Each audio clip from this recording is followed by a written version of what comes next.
be pretty sure of yourself. The foreclosure is a definite. What's your dad gonna do with all that stuff that's in the attic? He's gonna give it back to the museum. Maybe there's some stuff up there for us. Maybe there's some stuff that we can keep from the outsiders. Lots of Maybe there's some rich stuff.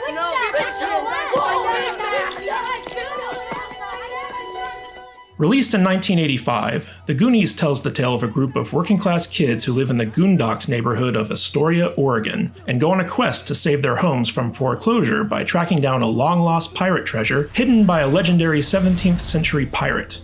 During the adventure, the Goonies must decipher cryptic clues, avoid dangerous booby traps, and keep from getting caught by a vicious family of criminals.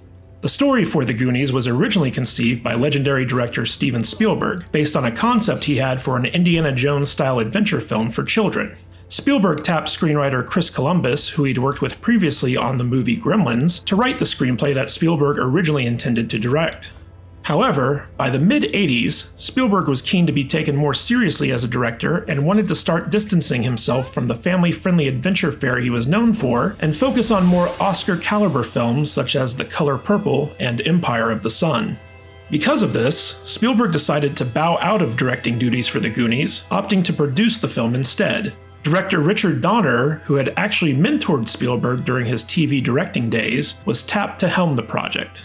Though Richard Donner, who was famous for directing the Superman films, was now directing the movie, according to actor Sean Astin, Spielberg didn't fully leave the production. Though it was clear that Donner was firmly in charge, the cast and crew saw Spielberg as a co-director, with Donner actually allowing Spielberg to shoot a great deal of second unit material for the film. All accounts make it clear that Spielberg was extremely hands-on during production, and he was actually on set for the vast majority of the shoot.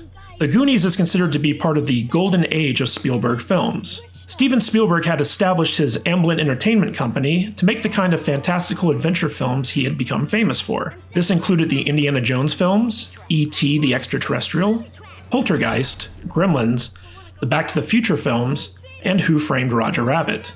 Though it was beaten out by Rambo First Blood Part 2 at the summer box office, The Goonies went on to become one of the top 10 highest-grossing films of 1985.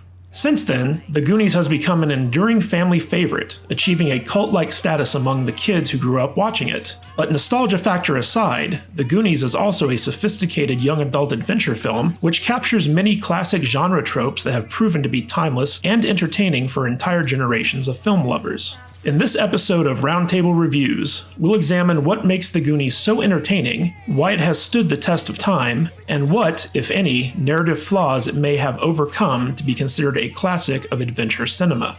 So do the truffle shuffle, grab your bicycles, and prepare to look for rich stuff as we follow the clues to One-Eyed Willie in this examination of The Goonies. Steven Spielberg presents The Goonies, a Richard Donner film. Hey everyone, how's it going? Matthew Kadish here, author, evil genius, and truffle shuffle extraordinaire, coming at you today with a roundtable review about one of my all-time favorite 80s films, Goonies, the 1985 classic from Steven Spielberg and Richard Donner, about a group of kids who go searching for pirate treasure in Maine. Or is it Seattle? I forget where it is. It's somewhere out there. But today, we've got some incredible guests for this show. First of all, I would like to welcome author and professional man baby, Anthony Ergo. Anthony, you're coming to us all the way from Great Britain. Thank you for joining us. Hello. Yeah, all the way across the pond from somewhere near Liverpool. Not quite in Liverpool, but near it. That's the nearest you'll know. But yeah, thanks for having me. Really looking forward to this. Huge Goonies fan. So yeah, really looking forward to getting into it. Yeah, for those of you unfamiliar with Anthony Ergo, like me, he is a novelist. He has a young adult science fiction series out right now called the Dystopia series. It's available on Amazon. Anthony, why don't you tell us a little bit about what the series is and what it's about? Yeah, so it's currently a 3-book series, working on the 4th book at the moment, actually. So it's set in the 80s, and it's been described as almost like a Matrix style feel, but with ghosts with sort of paranormal elements. So yeah, it's about what would the world be like if ghosts are real, but only certain people knew about it, and then just to ramp it up, what would it be like if they were a serious threat? So that's the general premise. But yeah, it's been good fun writing it, and like I said, I'm on to the 4th book now. So yeah, thank you for the plug. All right, and our next guest is my brother from another mother, Alex, aka the Salty Nerd. He too is a Vegas local, and he's just really knowledgeable about nerdy stuff. And one of the interesting things that he and I have had discussions about in the past is that he hates Goonies. And like I've always found this fascinating because it's one of my favorite movies. But I wanted to have him on because not only does he have a wealth of nerdy knowledge, but he also has a counter viewpoint to what Anthony and myself have about this movie. So Alex, why don't you introduce yourself to everyone and tell us a little bit about yourself? Hi everybody, I am Alex and I run the Salty Nerd podcast. I started the podcast just because, like you said, I love movies. I love talking about movies, and I thought, if at some point I would want to add my voice to the greater community of film buffs. And yes, I am one of the few people on this planet who despise this movie, The Goonies.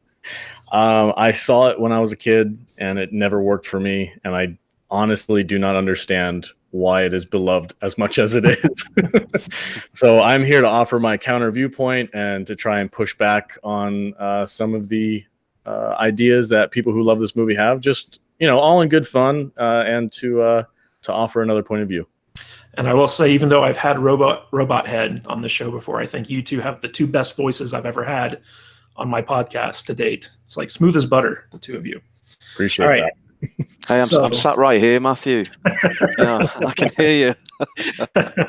All right, so let's get down to the nitty gritty. So the first question I want to ask you guys is, what is your personal experience with the Goonies, and what do you think of it? Like, do you like it? Do you dislike it? I know we kind of covered that already, but I want to know why you like it so much or why you dislike it so much. So why don't we start with Anthony? Why do you like Goonies so much? Yeah, so for me, I think it just got me at the right time. I was born in 77, year Star Wars was made. So yeah, I was just at that right age. I think I was hit me at the sweet spot. And for me, I grew up with as probably many of us did, big gang of friends, and we used to get on our bikes and go off on these little adventures. So it really resonated with me right from the start. This gang of kids, this gang of misfits, all jumping on the bikes and going off on this crazy adventure. It's just really relatable. But that aside, I'm a sucker for adventure films, and it's just one of the great adventure films. I mean, it's up there with a lot of the other great ones, the 80s, Back to the Future, Lost Boys, Time Bandits, stuff like that. So yeah, it was just completely my ballpark. And also as a Brit, it's a lot of these films have, slightly exotic feel because it's familiar but different. It's set in America, and then it goes off into these caves and this, kind of magical world. So yeah, it just got me, and I'm fully aware of some of its flaws, but I totally happily overlook those. I just have a great time every time I watch it. Yeah, it's funny because I was born in 78. So even though you look younger than me, like you're older. Yeah, like when the movie came out in 85, I was like 7 years old. And I think that because I was the age of the characters in the movie, for some reason that made me just connect with it a lot stronger. But Alex, you have a very different take on this because you're way younger than either Anthony or I. So why don't you tell us about your experience with Goonies and why you've come to dislike the movie so much? Sure. So I was born in 1988, fairly young, especially since the movie came out in 85. However, I did see the film for the first time when I was about 7, 8, possibly 10. I don't remember the first time I saw it.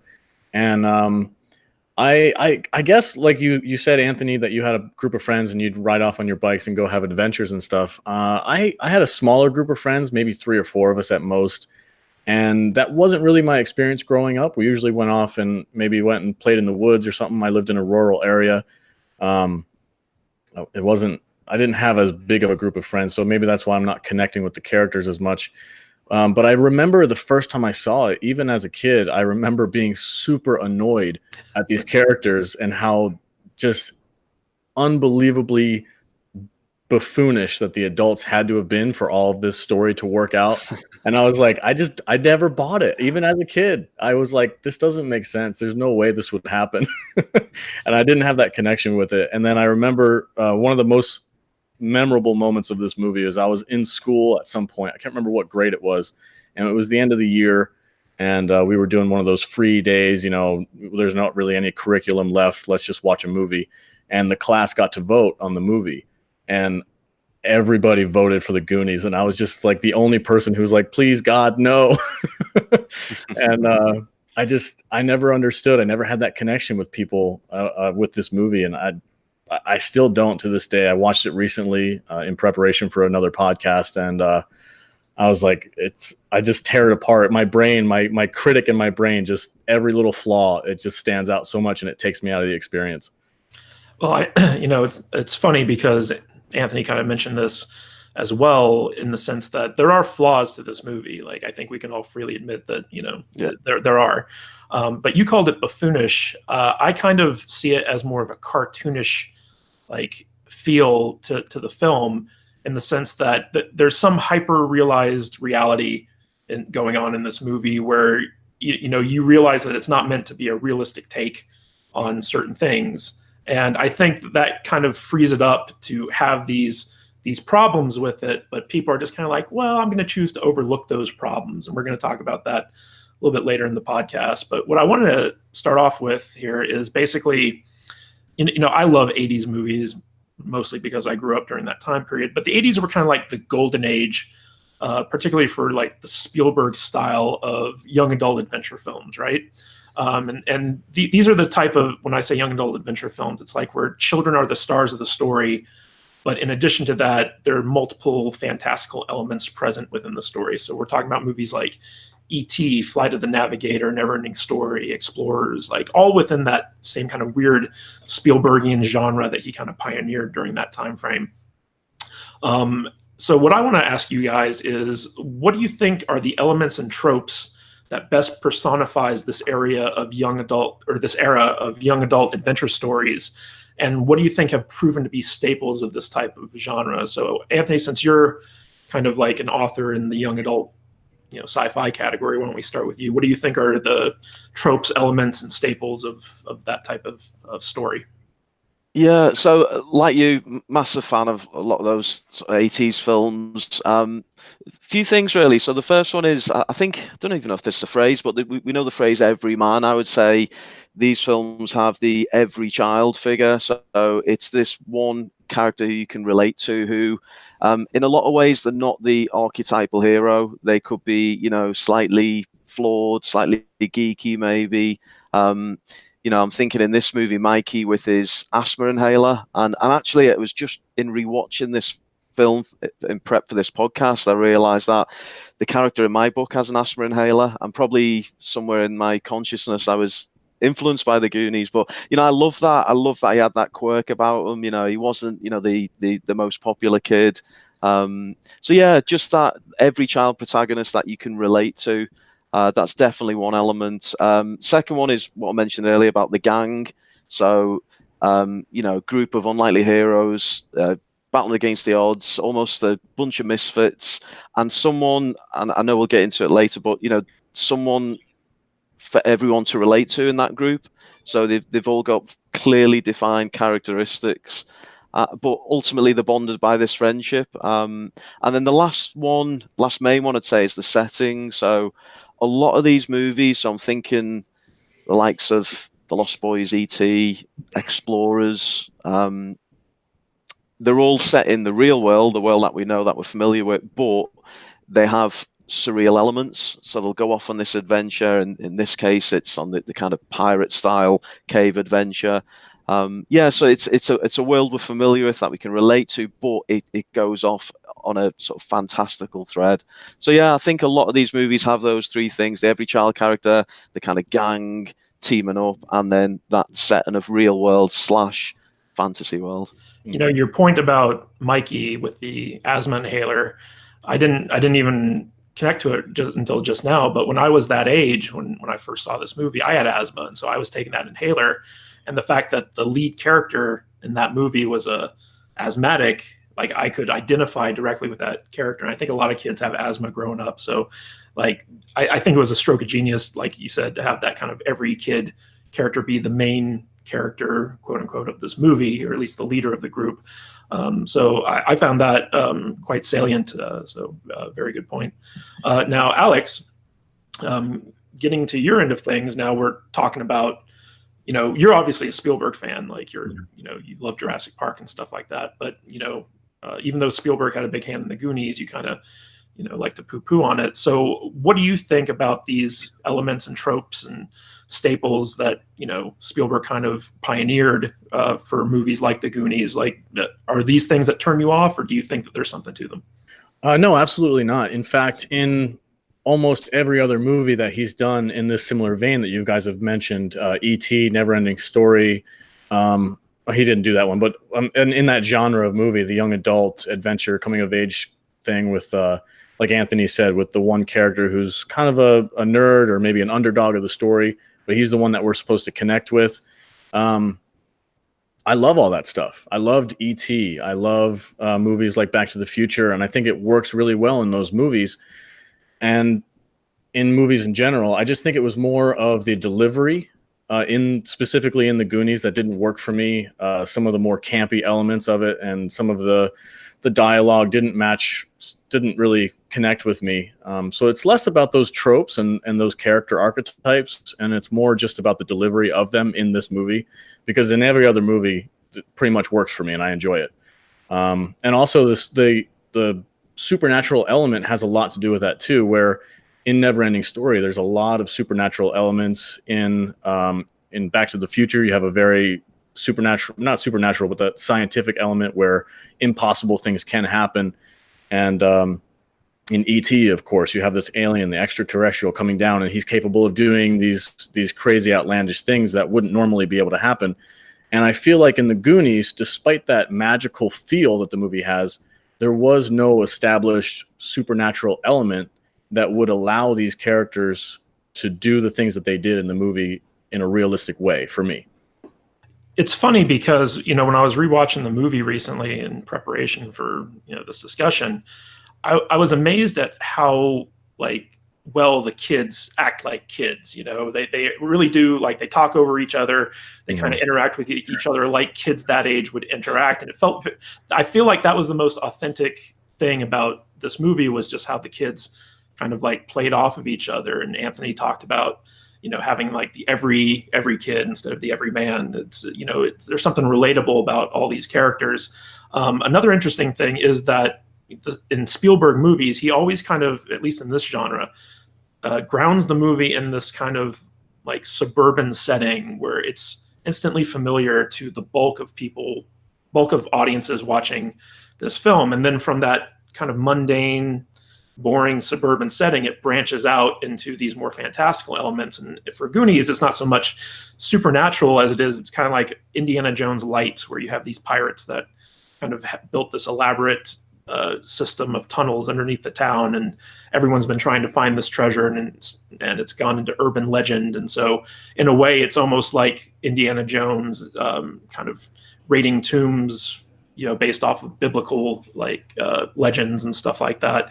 So, and I think that was actually Spielberg's original intent with creating this movie, because when he was originally going to direct it, he was kind of formulating the story. He wanted kind of a Indiana Jones type thing for kids, and I think he had just come off of Temple of Doom, which is one of the reasons why the actor who was Short Round in that is in this movie.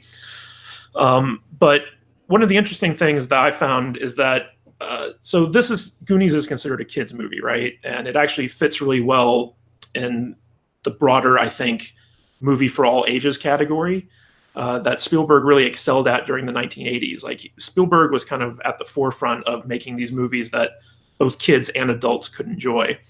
And in fact, there's actually a great deal of adult humor in the film that, people who watch the movie as children, like Anthony and myself did, we can watch it now as adults and pick up on a lot of stuff that we probably missed as kids. I can remember watching it as a kid and not really understanding some of the more adult jokes in the movie. So let me ask you guys this: as writers, as storytellers, and as critics, what do you think is the key to making a story good for all ages? And do you think this is the key to making a movie that stands the test of time? Alex, why don't we start with you? Despite my personal feelings, this movie obviously does connect with audiences on a broad scale. And I think that has a lot to do with that underdog story, being the outcast and being able to work together as a team with your group of friends to overcome the greater odds. And I think that element of the story really connects with people of all ages. And like you said, adding humor in there, that even if you're an adult who has to take their kid to go see this movie, you're still going to find some enjoyment out of it just in those elements alone. So on that level, I do believe that this movie works, and it stands the test of time because of the way the characters kind of give us that nostalgic feel for when we were a kid, and for you guys especially, going back and thinking about your childhood and hanging out with your friends and going on adventures and being the star of the adventure. So I think on that level, it definitely works. Just because it doesn't work for me doesn't mean it's not generally accepted for a lot of people. So Anthony, what do you think is the key to making a good all ages tale, and one that can stand the test of time instead of feeling dated or kind of old fashioned, I guess? Yeah, so I think it helps when in the second half of the film, so when they actually go on that adventure into the caves, it almost becomes a little bit timeless. It's delving into a particular period of history, and I think that always helps the kind of timeless feel. And a lot of people have, just reading some of the reviews on it online. If there is one common criticism, is that some people find the start a little bit slow. But when it gets going, when they're actually on the adventure, that's where most people seem to be most engaged with it. So that's definitely a part of it. But the point you made about the humor, that's a really interesting one. And I don't want to be the one to highlight a flaw with the film, because I absolutely love it. But I'd be interested to know from an American point of view if this was the same, because some of the adult humor was actually edited out the movie when it was played on UK TV.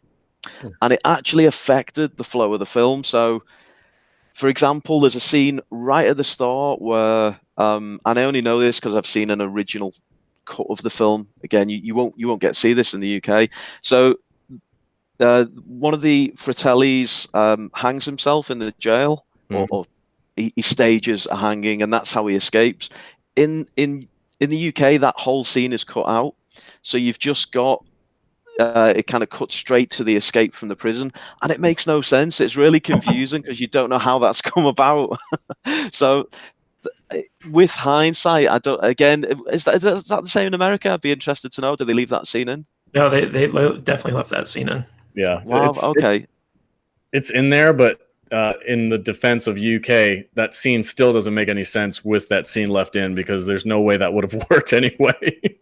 It's convoluted. I mean, he used some type of pipe to kind of brace himself against the bars, and it looked like he had hung himself, and that was to draw in the guard so he could knock him out and then escape to the car that was waiting outside. I mean, there's not a lot of logic behind this escape, because he literally just goes through a police station, just walks out the front door. There's only one guard. Yeah. And so I mean, when I was talking about the adult humor, for instance, when Mouth is taking around the Mexican maid and telling her about you have to sort the drugs, and this is the sex dungeon and stuff like that.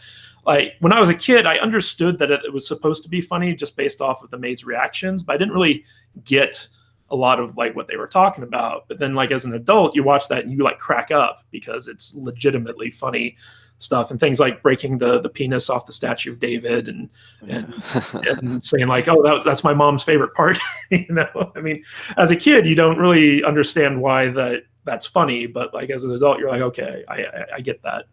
But I think the interesting thing about timeless movies, movies that are meant to kind of age across the decades, and I think you hit the nail on the head, Anthony, is the sense that a lot of this stuff, if you didn't know it was the 80s, if the clothing was a little bit different or whatever, it would feel almost contemporary. But once you get into the Fratelli's restaurant and into the tunnels and stuff like that, you're taken almost completely out of the real world. Like they cut back to it a couple times, but for the most part, you're in this kind of environment where it is ageless. It is something that isn't dated, as history marches on.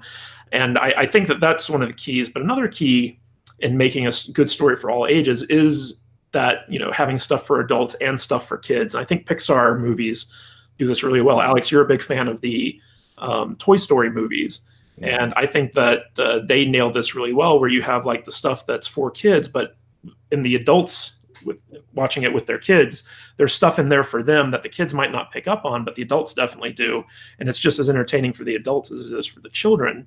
And that's a really hard thing to do as a storyteller, is to find that balance between appealing to adults and children. So I guess what I'm looking for here is, what do you think Goonies did to appeal to both adults and children, like specifically? Alex? I don't know if I have an answer for this one, because it for me personally, it didn't appeal to me as a kid. Some of the humor, like you mentioned, the maid coming in and one of the characters saying some dirty things to her. Obviously, it has a little bit of humor to it that can transcend age.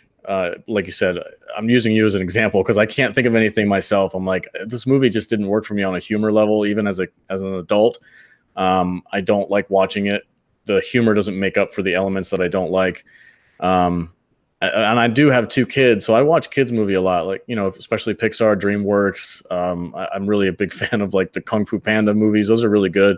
I can watch them with my kids and not be bored or not be, irritated and annoyed. But with the Goonies, I don't know, man. It just never worked for me, even as a kid up into an adult. It annoys me more than it entertains me. Anthony, do you have a response to that?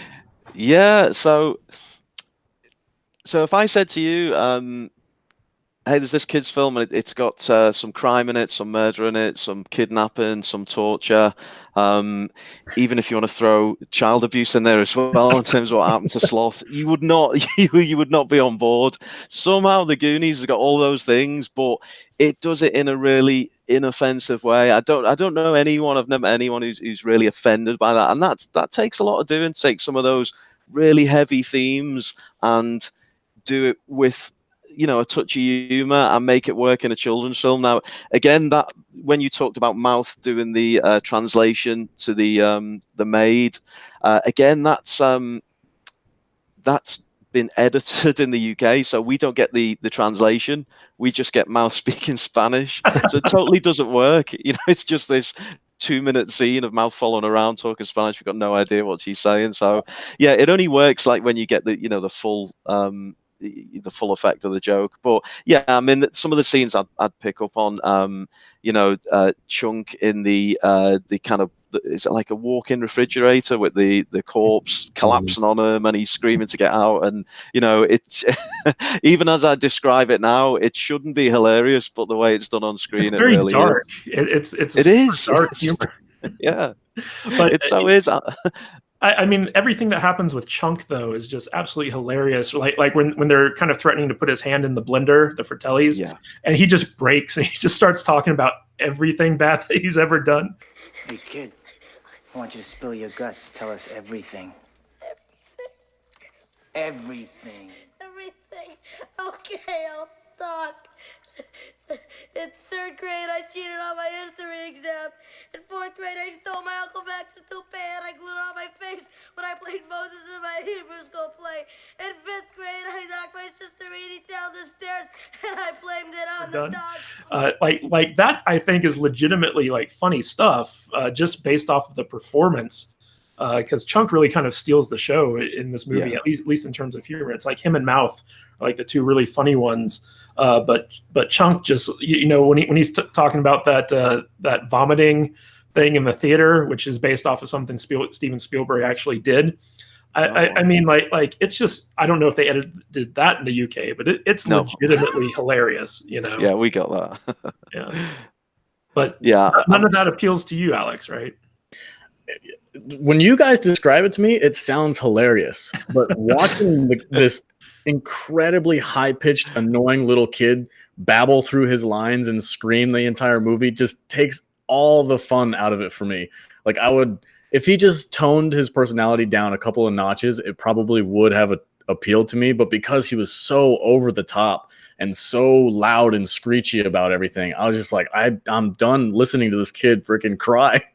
I mean, I don't know about you, but I knew kids like that growing up. I probably avoided those kids. Probably, considering you avoid adults as well. But I mean, there's just like these little scenes where, like for instance, Chunk, at some point, he gets like this little pint of ice cream as the Fratellis are kind of arguing about, what to do to go after the kids. And, he's like eating the ice cream saying like, oh, I don't know about you guys got some work to do. And then they just take the ice cream away from him, but he has the spoon and he just like puts the spoon in his mouth and they rip the spoon away. Like, that's the thing that breaks him. He starts crying at that point, but the way it was done, it was just so funny.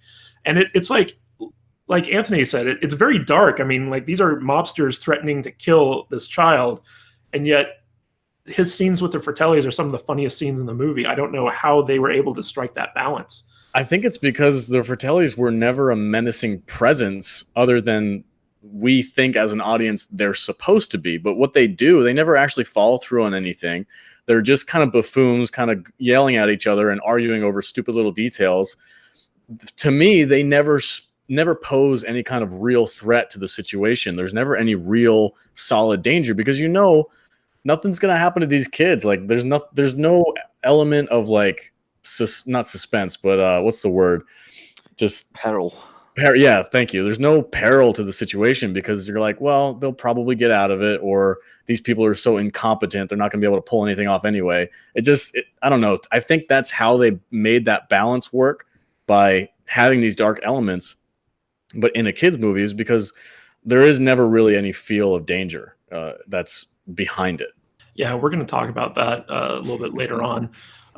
But what I want to talk about now is basically this concept that Goonies is a coming-of-age tale. And, a lot of Spielberg's classic movies is in that category of coming of age. He really likes to kind of focus on young children kind of almost embracing adulthood as they're embracing their childhood at the same time. It's kind of a weird balance that Spielberg, I think he's one of the few directors who's actually consistently been able to strike that balance. But this is, this coming of age theme in the Goonies, at least, is best personified by the main character of Mikey, the asthmatic, played by Sean Astin. And we actually see his character kind of grow as the leader of the group, even though he's kind of the weakest member and probably the least interesting. He's always the one kind of driving everyone forward and holding everyone together. He's like the glue, the heart of the group. And, beyond Mikey, all the main characters kind of have a coming of age moment in the film, which I find really interesting because it's hard to do that with such a big cast. So, Anthony, why do you think audiences love coming of age stories so much? And what elements do you think have to be present in a coming of age tale in order for them to be done successful? Yeah, so this is a really interesting one for me because in writing young adult fiction, it's that age group, that kind of teen ages where you're going through so many changes in your life, and it's a really interesting audience to write for because the people in that age group are just old enough to kind of start to understand the world around them, but they're also starting to look beyond the current age. I think kids up to a certain age, they're living in the moment, whereas when you get into your teens, you're starting to think about what's the world going to be like in the future. So it's a really kind of pivotal point in life, and I think that's why these kind of coming of age tales are, strike such a chord. I mean, some of the things which I really liked, and specifically about the Mikey character. So you're right, he's probably not the most popular. He's not the most heroic or brave even, or strong, whatever you want to attach to what we'd consider an archetypal hero. But what he does have is belief. He's got a really strong sense of belief, which carries him through that, and I think pulls the others along with him. And that's such a an honourable element that we can all relate to. We're all not going to be the strongest, the quickest, the cleverest, but we can all have a sense of belief. And the other part I really liked about it is and the romance in the film is very kind of downplayed, but in some ways he does get the girl, and in some ways he doesn't get the girl, and I love that they kind of almost went with both. I really love that, how they rounded that off at the end. So he gets the kick, he gets the kiss, but yeah, essentially he doesn't get the girl. So I don't know, just two little elements there, and but yeah, definitely that pivotal moment in life. And again, maybe I was a little bit younger maybe at the time it came out, but in the years afterwards I kind of grew into the movie. And yeah, I think any film which shows that kind of that journey, I think it's said in the film, isn't it? It's like it's their last outing as the Goonies. This is their last time together, and yeah, there's something really spirited about that which I just took to. What do you think are the good elements of a coming-of-age tale, Alex? I think I like that element that Anthony mentioned about the belief system. That I think is quintessential to the coming-of-age character. I would like to compare it to somebody like Luke Skywalker, who very young, naive at the beginning, but he has that belief that he can do something special. He has, that's what pushes him forward in the narrative, despite all the things that are happening to him. He always believes that he can do better, or that he can help in some way. Like he goes after the princess, and then after that, he works his way and escapes. It's the same thing with Sean Astin's character. Despite the failings and despite the overwhelming odds, he always has that belief that keeps him moving forward. And I think that really helps drive home that idea of people in the real world, and we're looking at this movie as an inspiration. They can kind of follow that thread. Like, despite what I feel might be overwhelming odds, we always want to believe that we can move forward and do better. And on a character basis, I think this movie works, especially for Sean Astin's character. I think it's Mikey, right? Yeah. He's the one element of the movie that I don't have too many complaints about. I like his character. He's not super annoying. Some of the lines he says are a little corny, but that's a kids movie thing. But his character itself and his development through the movie, I don't really have any complaints about that. I think it works. I think it's the people who surround him are the ones that annoy me more.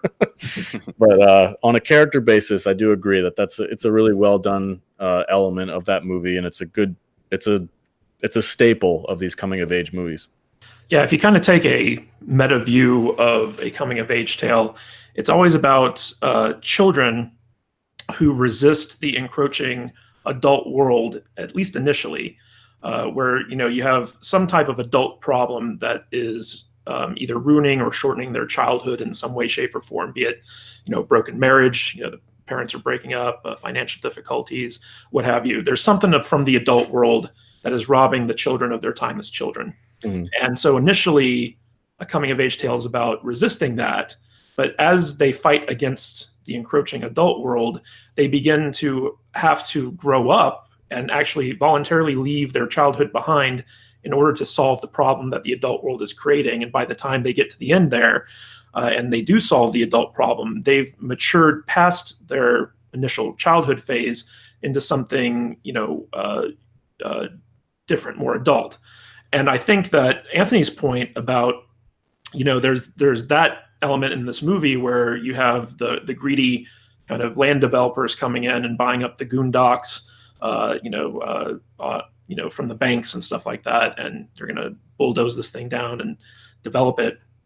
But then you also have the sexual aspect of a coming of age. And I think one of my favorite moments in the film, even from when I was a kid, and I didn't really understand it at the time either, but looking back on it, that scene where Andy tries to lure Brand, off into like the girl cave so she can make out with him, and Brand's like, to Mikey, go see what she's complaining about, or like what she wants. And he kind of like stumbles in there, and she like just grabs him and like starts making out with him, and he comes out like a completely changed man. Like he's kind of stumbling out, almost looking drunk. But I think especially like young boys, when they're that age and they're kind of dealing with puberty and developing and stuff like that, that's definitely something that is kind of signaling that their childhood is ending and they're moving into becoming an adult. And so you have both of those factors in this film, where you have the encroaching adult world and then you have this kind of burgeoning sexuality, and they're both handled seriously, but at the same time they're so lighthearted that you can buy that, these characters, are dealing with this stuff, and it's not something that's like super serious. It's not like a incredibly dark thing that might take you out of the movie. Would you guys agree with that? Yeah, I definitely agree with that. I mean, I love that scene that you outlined there. Just kind of picturing his kind of feet scrabble on the floor because he's so much shorter than her, and there's the whole gag around him wearing the braces, which is brought up later on. So yeah, again, tough age group. You've got that kind of just into the early teenage years. They're going through all those things, the puberty, the hormones, and everything else. And it's great. It's great for the movie just to play on that, and but do it in a light-hearted tone. It still works for younger kids. You take those little elements out, it still absolutely works. It's not core to the film, but it's nice that they had that. And there are like these undercurrents of sexuality throughout the entire film, like that jerk preppy kid who kept trying to look up Annie's dress, and Mouth saying like, "Give me a licorice kiss," when he was like joking around, and even like the statue of David, like breaking the penis off and stuff like that. There's just this kind of undercurrent of sexuality that kind of permeates throughout the entire film, because Brant and Annie's love story is pretty much throughout the entire thing. They're just looking for a chance to make out with one another, and they never quite get it until the end. But Alex, do you agree with like this concept of the encroaching adult world and kids kind of struggling against it and becoming adults because of that struggle? Yeah, for sure. I mean, there was the whole plot of the movie, like you said, is that this company was going to come in and buy these people's homes, and there was nothing they could do because they're not the most financially secure family or group of area, whatever, however you want to say that. And it's kind of it's that element of their life that they have no control over, and that I think is the suspension of disbelief that these kids are going to do something to affect the adult world. And maybe that's why it doesn't connect with me, because I never really lived through that kind of a situation, and I never had that element of like my parents weren't together or they weren't around. My parents were always very involved in my life, so I never had that connection with the characters in the movie where I kind of felt for them in any way. I was just kind of like, well, it didn't really happen to me. I didn't have that problem. So there's that. And then, of course, the sexual tone that you guys were talking about. I mean, the freaking thing that they're going after is One-Eyed Willie's treasure or whatever. Like, how freaking blatantly obvious do you have to be about the sexual innuendos with that? Like, no kidding. So, I mean, maybe that's for that element, the sexual element. I think that may have been a bit over the top and obvious for me personally. I was like, okay, we get what you're saying, real clever, So I never really I understood it almost too well. I think I never had that like, oh, I wonder what they're talking about. No, it was like, okay, dummy, I get it. You're talking about a penis. Well, one of my favorite scenes in the movie was like the wishing well scene where Mikey, everyone's like, we've almost died a couple times. We got the mafia after us. We want to get out of here. And Mikey's like, wait a minute, guys.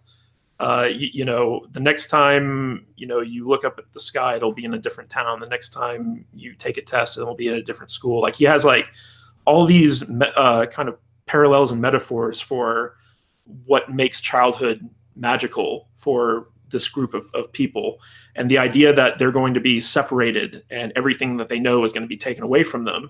And the next time they actually experience something, it's going to be completely different and foreign and alone. And that's the thing that convinces them to kind of stick together and continue on their journey to try to save their homes, is because the entire group realizes that this is their childhood that they're fighting for.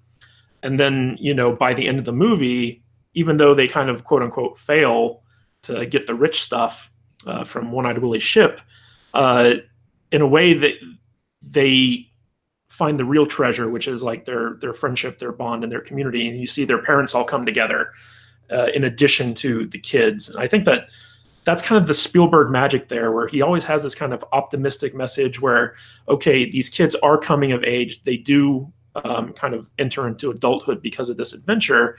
But that childlike hope, that optimism that they have because they are children, kind of reminds the adults around them that, life isn't all cynical, life isn't all bad. And that's part of the reason why I think Spielberg's movies, especially from the 80s, tend to resonate so well with audiences, is because it's a message about hope at the end of the day. And it's a message that the magic of childhood can still be recaptured, and I don't know, like, I guess it's the sentimentalist in me, or maybe it's a nostalgia factor, but I really like that type of message in my movies. And I think that's one of the things that helps them to remain timeless, is because that message never grows old with audiences. Would you agree with that, Anthony? Yeah, I mean, I could be a bit salty on this one, I have to say. I might be slightly disagree with you. Yeah. And I saw him actually flinch, as you said about the wishing well scene.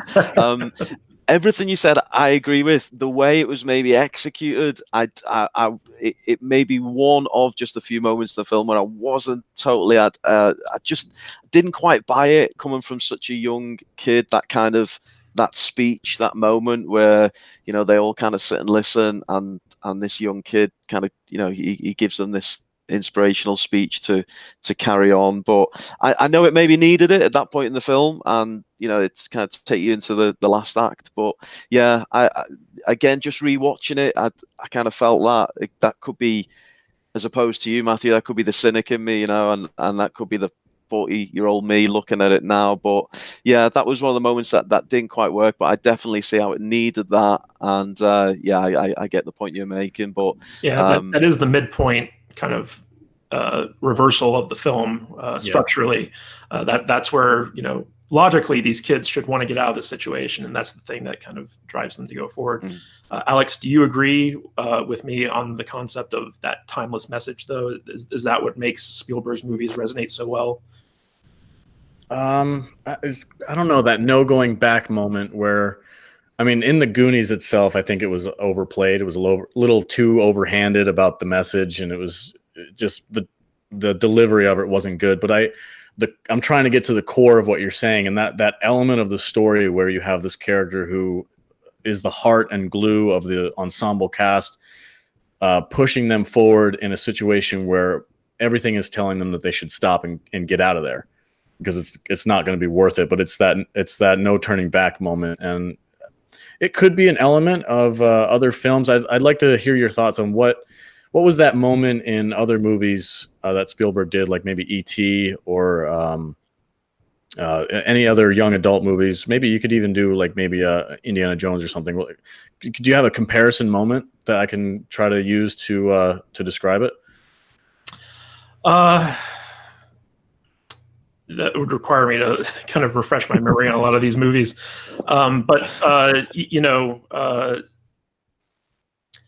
So we're going to get into this a little bit later in the podcast, but there is this narrative device that drives the characters kind of forward throughout the story. And when it comes to other Spielberg films, kind of what I was harping on a little bit more was the fact that in Spielberg movies, there's this kind of optimistic message at the heart of the film. And the characters, even though they face great obstacles and stuff like that, at the end of the day, they inspire other people to be optimistic in the story. And that optimism is kind of what saves the day. It allows people to come together to face a greater problem and overcome that problem. And you see that in a movie like E.T., where, E.T. is Elliot's friend, and he and his friends and his family, fight against the government agents and help E.T. Safely get back to his people and go off. And that's a metaphor for a lot of things in life. But within the context of the narrative itself, it's a very hopeful, optimistic message of friends, family, community coming together to solve a problem that ultimately benefits someone who needs help. And I feel like a lot of Spielberg's movies kind of follow this theme. At least they used to back in the 80s. I think more of his recent stuff is, it can be argued that it's not. When it comes to movies like Indiana Jones, if we're talking about like mid-reversals, Temple of Doom, for instance, like there's a point where he realizes he doesn't want fortune and glory.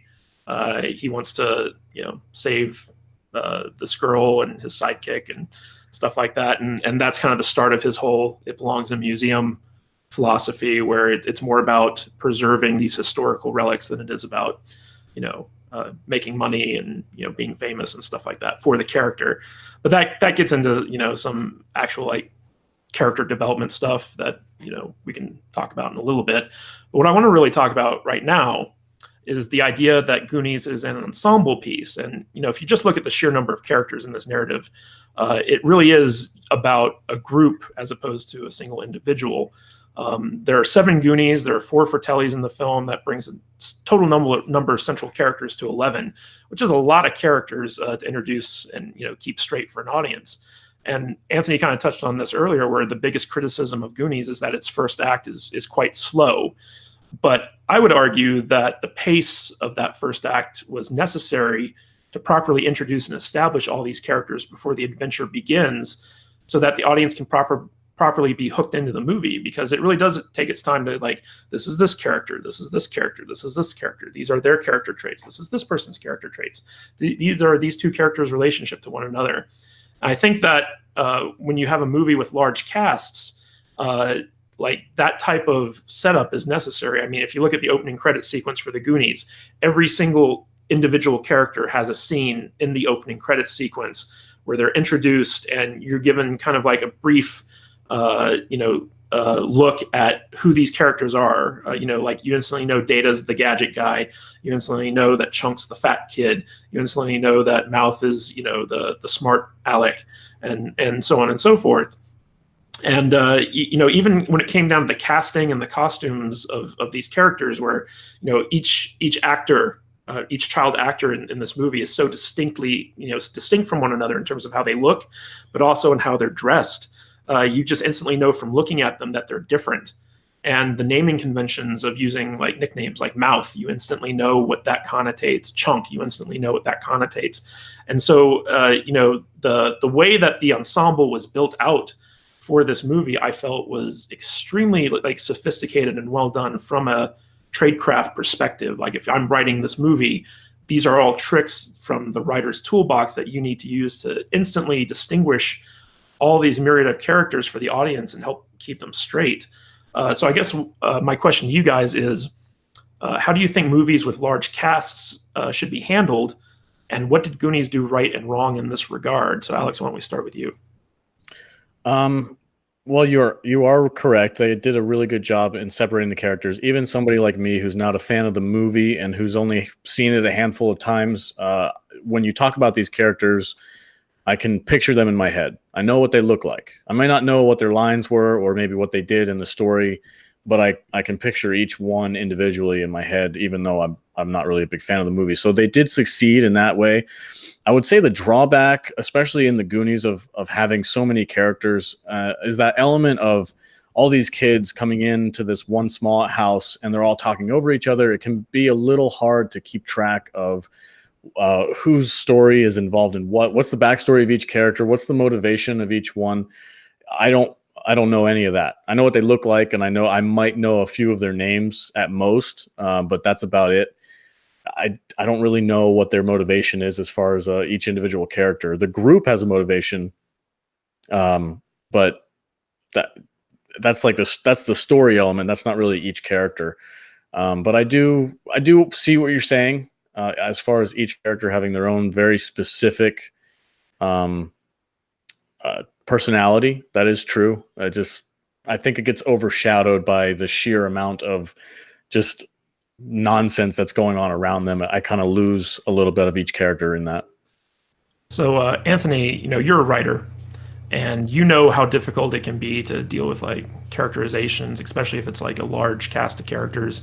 When I read the Song of Ice and Fire books by George R.R. Martin, I'm absolutely floored that he's able to make such distinct characters from such a large cast, not just the main cast, but like every minor character that's introduced in his books, is like a fully realized person, which is one of the reasons why I think he's such a great author.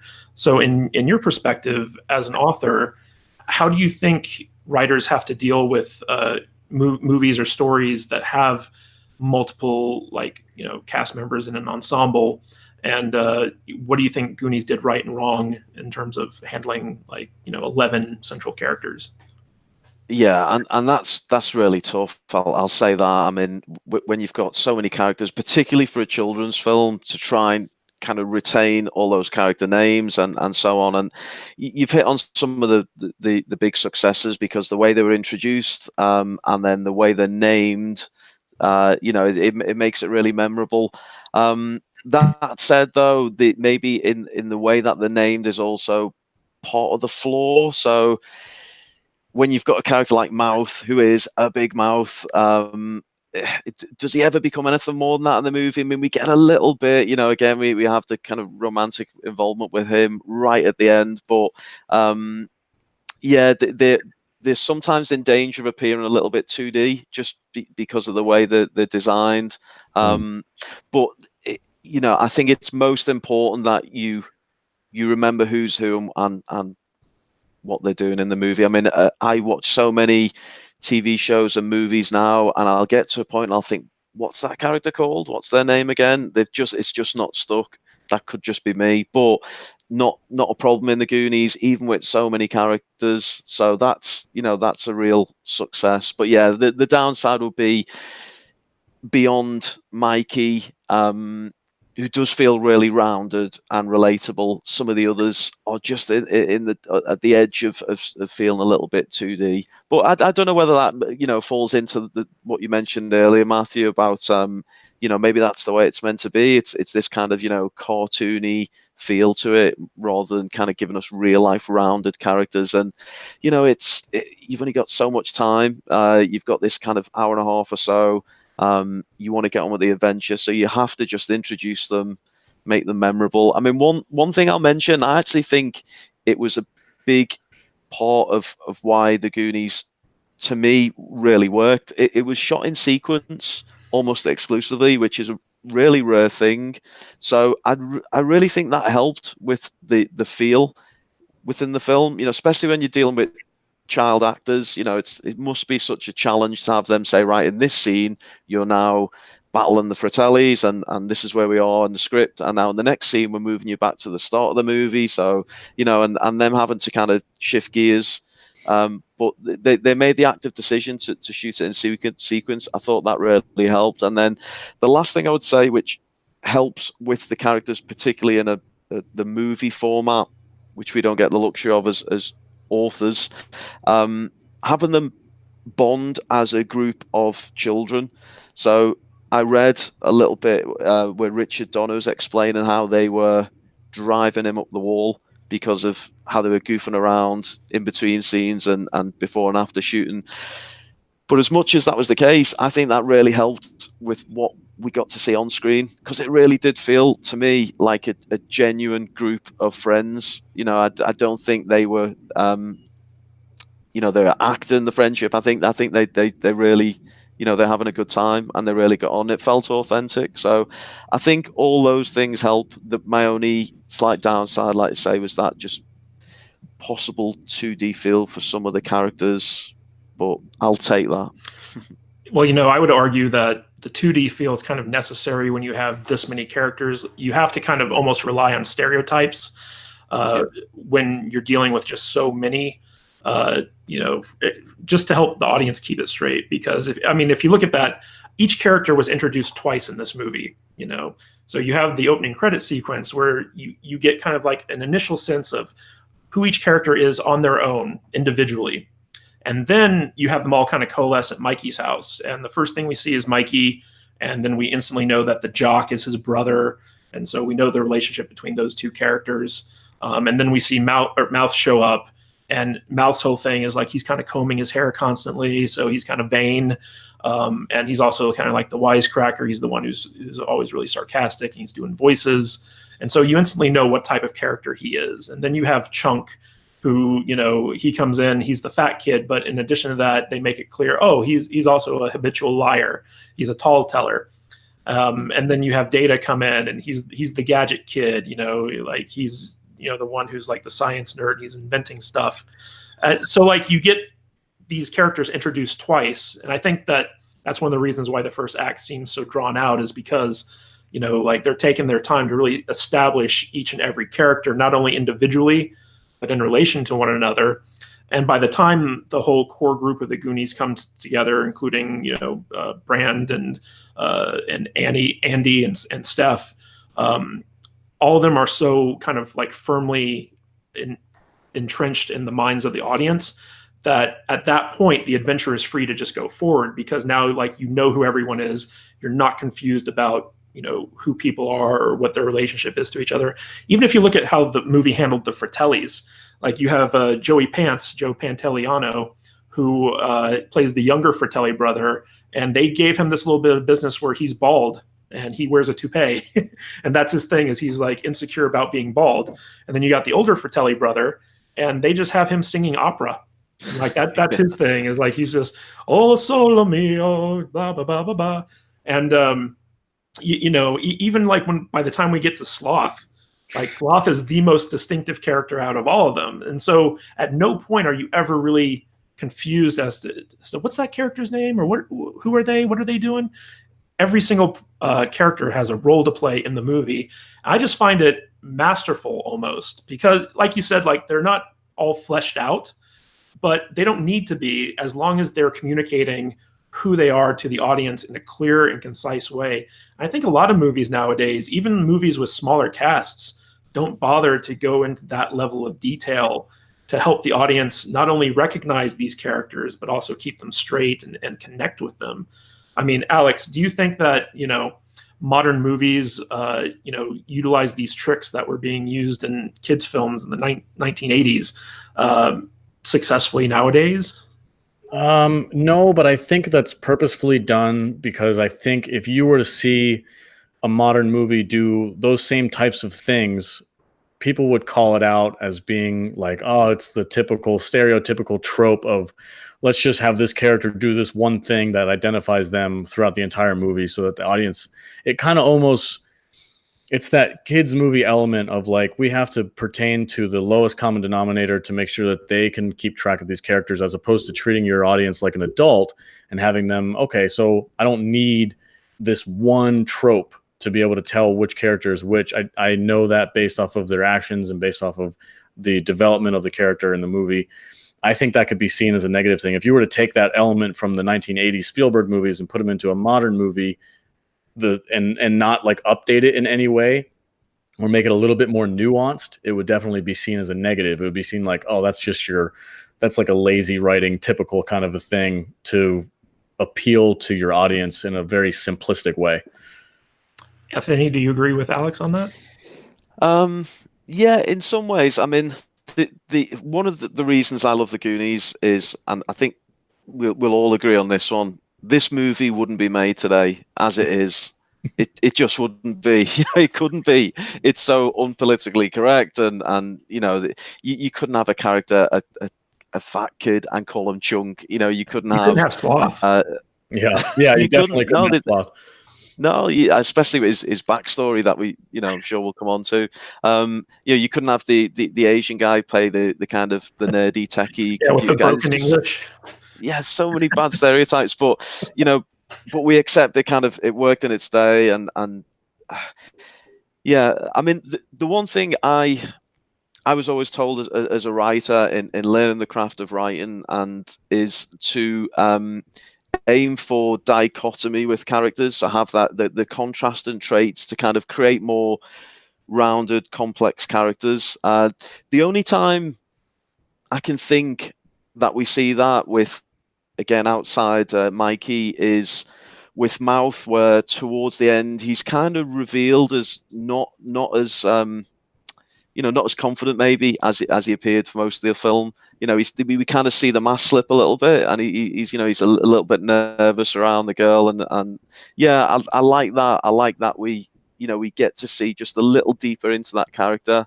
Don't know if we get that with all of them, but yeah, again, they've only have so much time, and they have to set the characters up quickly, and we have to get them on the journey, and they're all memorable. Yeah, but it wouldn't be made today, and it couldn't be made today, and I couldn't be happier. I just want to keep it where it is, and I'll enjoy it forever in that sort of time period it was made.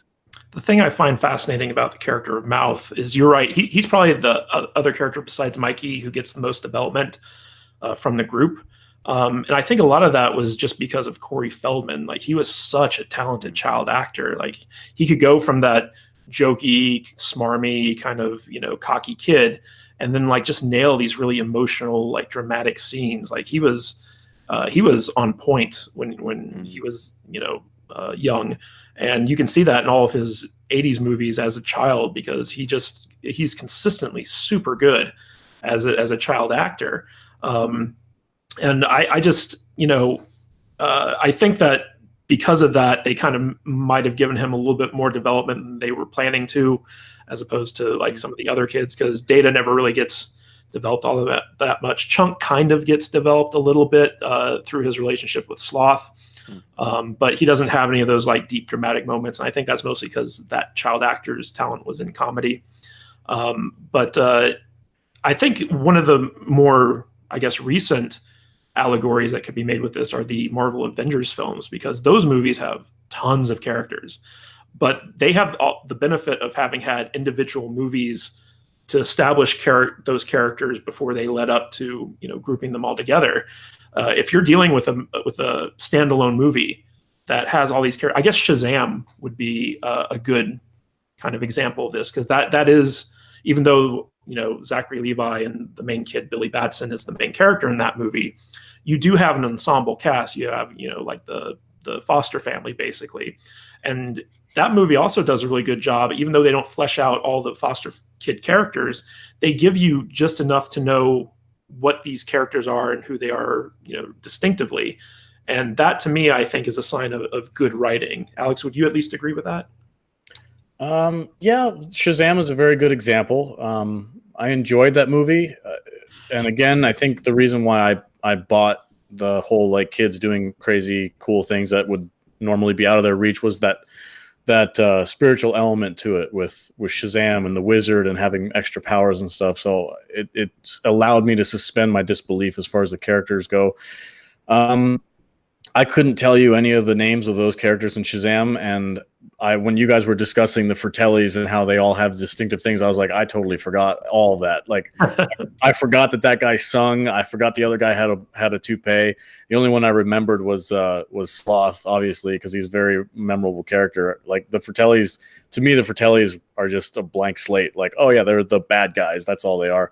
So as far as the Goonies go, I see what your point is. And that might not be my biggest issue with this movie. It's just, yeah, you can have those character traits and you can have the characters be distinctive in their own way. I think more modern movies take a more nuanced approach to that same storytelling element. All right. Well, one of them, since we're talking about characters here, one of the more interesting aspects of the Goonies is that each character has an archetype that's kind of central to the child characters in the film, all 7 of them. And every type of kid or teen that you can think of is represented among this group of Goonies. So there's basically someone for every audience member to identify with. And we kind of talked about this a little bit earlier, but if we look at all the Goonies, we have Brand, who's the jock. We have Chunk, who's the fat kid. We have Data, who's kind of like the science nerd. Mouth, who's the jokester. Andy, who's the popular girl. Steph, who's kind of like the nerdy, awkward girl. And then we have the sickly kid, who's also kind of the leader or the audience insert of the group, which is Mikey. So I feel like Chris Columbus and Steven Spielberg, when they were crafting this group of kids, really kind of sat down and kind of figured out, okay, what's the spectrum of children that are going to be watching this movie, and can we represent each and every one of these? And so this broad range of characters gives everyone in the audience someone they can identify with in the story. Like, you might not be able to identify with Data, but you can identify with Mouth. You might not be able to identify with Brand, but you can identify with Chunk. So there's this kind of broad range of audience identification elements that went into the crafting of these characters. So what I want to ask you, and let's start with you, Anthony, is how important is it to have all of these archetypes presented in the story, and why do you think these things help hook audiences into the narrative? Yeah, this is potentially a huge topic if we talk, the wider issue of representation in movies. But again, it's a good example to delve into because, 80s film, it was of its time. Yeah, look, it was definitely planned that way.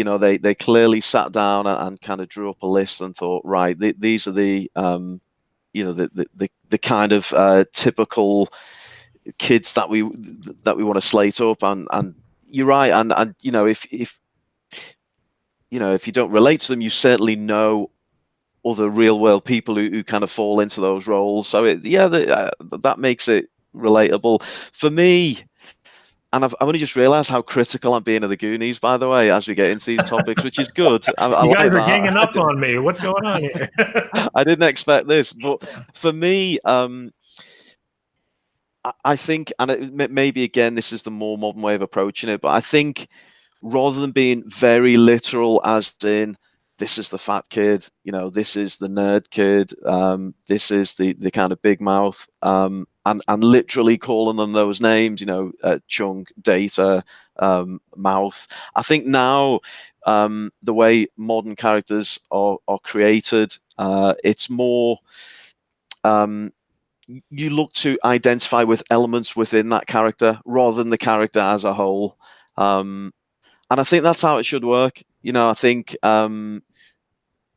again, not wanting to delve down the rabbit hole of representation, but you can never represent everyone and every race and every background, and you just can't do that. But what you hope to achieve is that you build a character that a part of that character resonates with people, different types of people.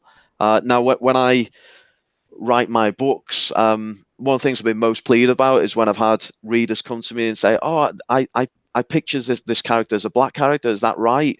And there's no right answer, and I deliberately leave certain things ambiguous. And I know movies different to written work because there's certain things open to interpretation in writing rather than visually on screen. But yeah, I think that's the better way to do it, to have elements of a character that you can relate to rather than the overall character and say, yeah, that character matches me.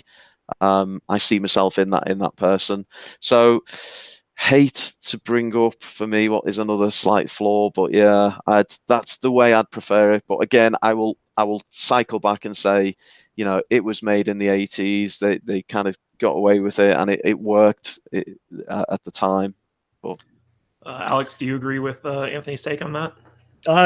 Yeah, for sure. This element of the movie is not something that I particularly have a problem with. I think it did the job, and there is something to be said for it being a movie for a demographic of young people. So it has to be a little bit oversimplified just to keep the attention of a younger audience. So I give it some slack in that department. It's this movie. I have more of an issue. We'll talk about it in a little bit. The topics coming up are more the ones that I have an issue with. But this particular element, I think the movie did fine for its day and for its demographic that it was aiming towards.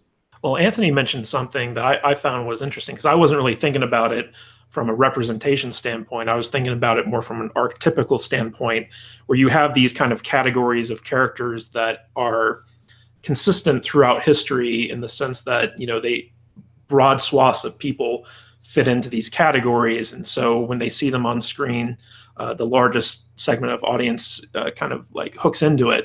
And it's not so much that they're represented, it's just so much that they can identify with that character. And so that character pulls them along into the narrative and, helps them suspend their disbelief and overlook some of the, weaker parts of the film and stuff like that, because you're invested in that character. You really like them. But if you look at it from a representational standpoint, like nowadays, you'd have to have one of the kids had to be gay, one of the kids had to be black, one of the kids had to be a girl, and by that I mean not just like Andy and Steph, but like Mikey would have been gender swapped or something like that, and one of them would have had to have been like Latino, and it's just like we got to check all the boxes and make sure everyone's represented, among the Goonies. And in a way, I think that might be what happens in the sequel, but I mean, who knows at this point. But it's an interesting kind of difference there, where you have, okay, well, we have to do affirmative action casting in order to, meet our representation quota, versus, okay, here are the classic archetypes of characters. How can we craft characters around these archetypes to have them appeal to a broader audience? Anthony, since you kind of brought this up, what do you think of that balance there of representation versus archetypes? Yeah, At the risk of going off on a tangent, but we mentioned Alex mentioned Luke Skywalker earlier on.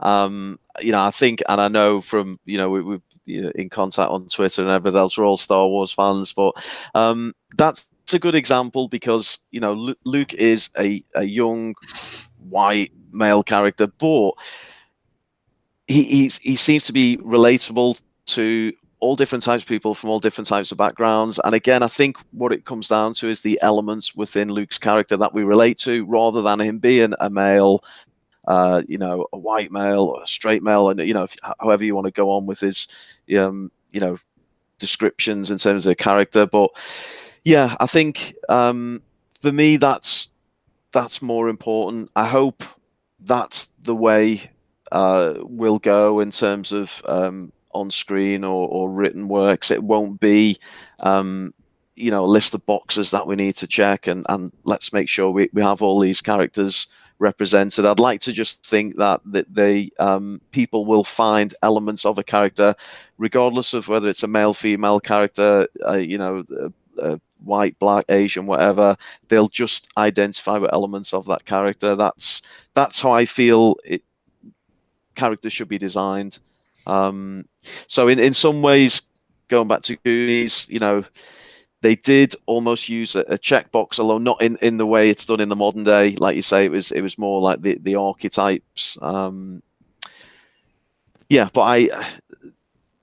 I do have to say I prefer the kind of more modern, let's create a more complex, rounded character and let's have elements of him that will appeal to different types of people. Alex, that's my personal preference. What do you think about the kind of diversity representation versus narrative archetypes? Do you think that there's one better way to do it versus the other, or do you think both is fine? Because Anthony brings up a good point, is like, as long as the characters are good, it doesn't matter if they're like transvestites, Australian kangaroo person or something like that. As long as the character is interesting and good, like, audiences will latch on to it. And I think using character archetypes is kind of like a shortcut into figuring out what's interesting and good about a character, as opposed to just saying like, well, we're going to make this person gay even though it has no impact on the narrative. It's just, we need to have a gay person represented in this movie. How do you think modern movies versus the Goonies kind of treat these things, and do you think there's a better way to do it? I think that might need to be taken on a case-by-case basis, depending on the film that you're making. Obviously, this movie was made in, like you guys were saying, either Maine or Seattle, which is going to have its own kind of demographic. So the movie probably matched the demographic of the area. I think it's important to take that into consideration. A good example, I guess, I haven't watched it yet, but I think you did. It was a new movie on Netflix that was almost like a sci-fi Goonies type movie. It was something to do with a bunch of kids dealing with aliens or something, where I just saw the trailer for it, and it seemed like it had a reasonably diverse character selection. But I do think the core of the issue, which is in opposition to this more modern, like, outrage culture, everybody has to be represented type of mentality, is the characters have to be well written, and in doing that, you can allow the character to be representative of anybody despite what the skin color might be. So if you have a really well written character that has a particular type of character arc or a style to them, that they could be any race or gender, and it could appeal to me, who's like your standard, white dude from America. Like, I could still attach to that character despite whatever skin color they are, just because of the way they're written. So I think at its core, that's what needs to happen. But I have no real issue with if they want to cast a more diverse crowd just to do it, just because it can be done. I don't have a huge issue with that. As long as the characters are well written, I think that's what needs to be the most important thing. Yeah, having well written characters is definitely kind of a fundamental, which I think a lot of Hollywood movies have kind of gotten away from over time. I mean, if we look at the Goonies is not a particularly like strong character movie. The characters, like Anthony said earlier, they're very 2D. They're very stereotypical. They fit into these archetypes, and they don't really break out of those too often. And when they do, it's very brief. Like, you get a flash of mouth in the wishing well, taking his wishes back and stuff like that. But then like he's right back to, oh, he's mouth again. So it's not necessarily that they're well written. I think more so that they're consistent and they're enjoyable. But if you compare something like, for instance, Rey from the new Star Wars movies, arguably she is not a well written character. Like she's very much a Mary Sue. She's very flatly written, and people will kind of say, oh, it's because she's a woman that you don't like her character. It's like, no, it's because she's not well written. Yeah. But there are examples of characters who are, I guess, underwritten or possibly not well written, which audiences do like and do respond to. And I think Goonies almost fits into that category. Wouldn't you agree with me, Anthony, in the sense that the Goonies are kind of, like you said, 2D, but their simplicity is almost what makes them enjoyable. You don't have to think about them too much. Yeah, and it's great that we're really crunching down into this movie like we are, but we have to remember it is a kids movie, and that was made for kids as its primary audience, and it's great that it holds up on that. Treasure and space wizards. Yeah, and murder and torture and all the other things that are in there. And mafia. Yeah, so we have to remember that. So while I am slightly more critical than I thought I'd be about the way the characters are designed, it has to be accessible for kids, and it does its job from that point of view. It establishes them all really early. It makes them memorable. I mean, I'd say we're all big movie fans. We'd all probably be pushed to reel off too many movies where we could quickly reel off kind of 11 characters. That's good going for a film to do that. And make them so memorable. So I'm happy to give it a pass on that element, actually. Yeah.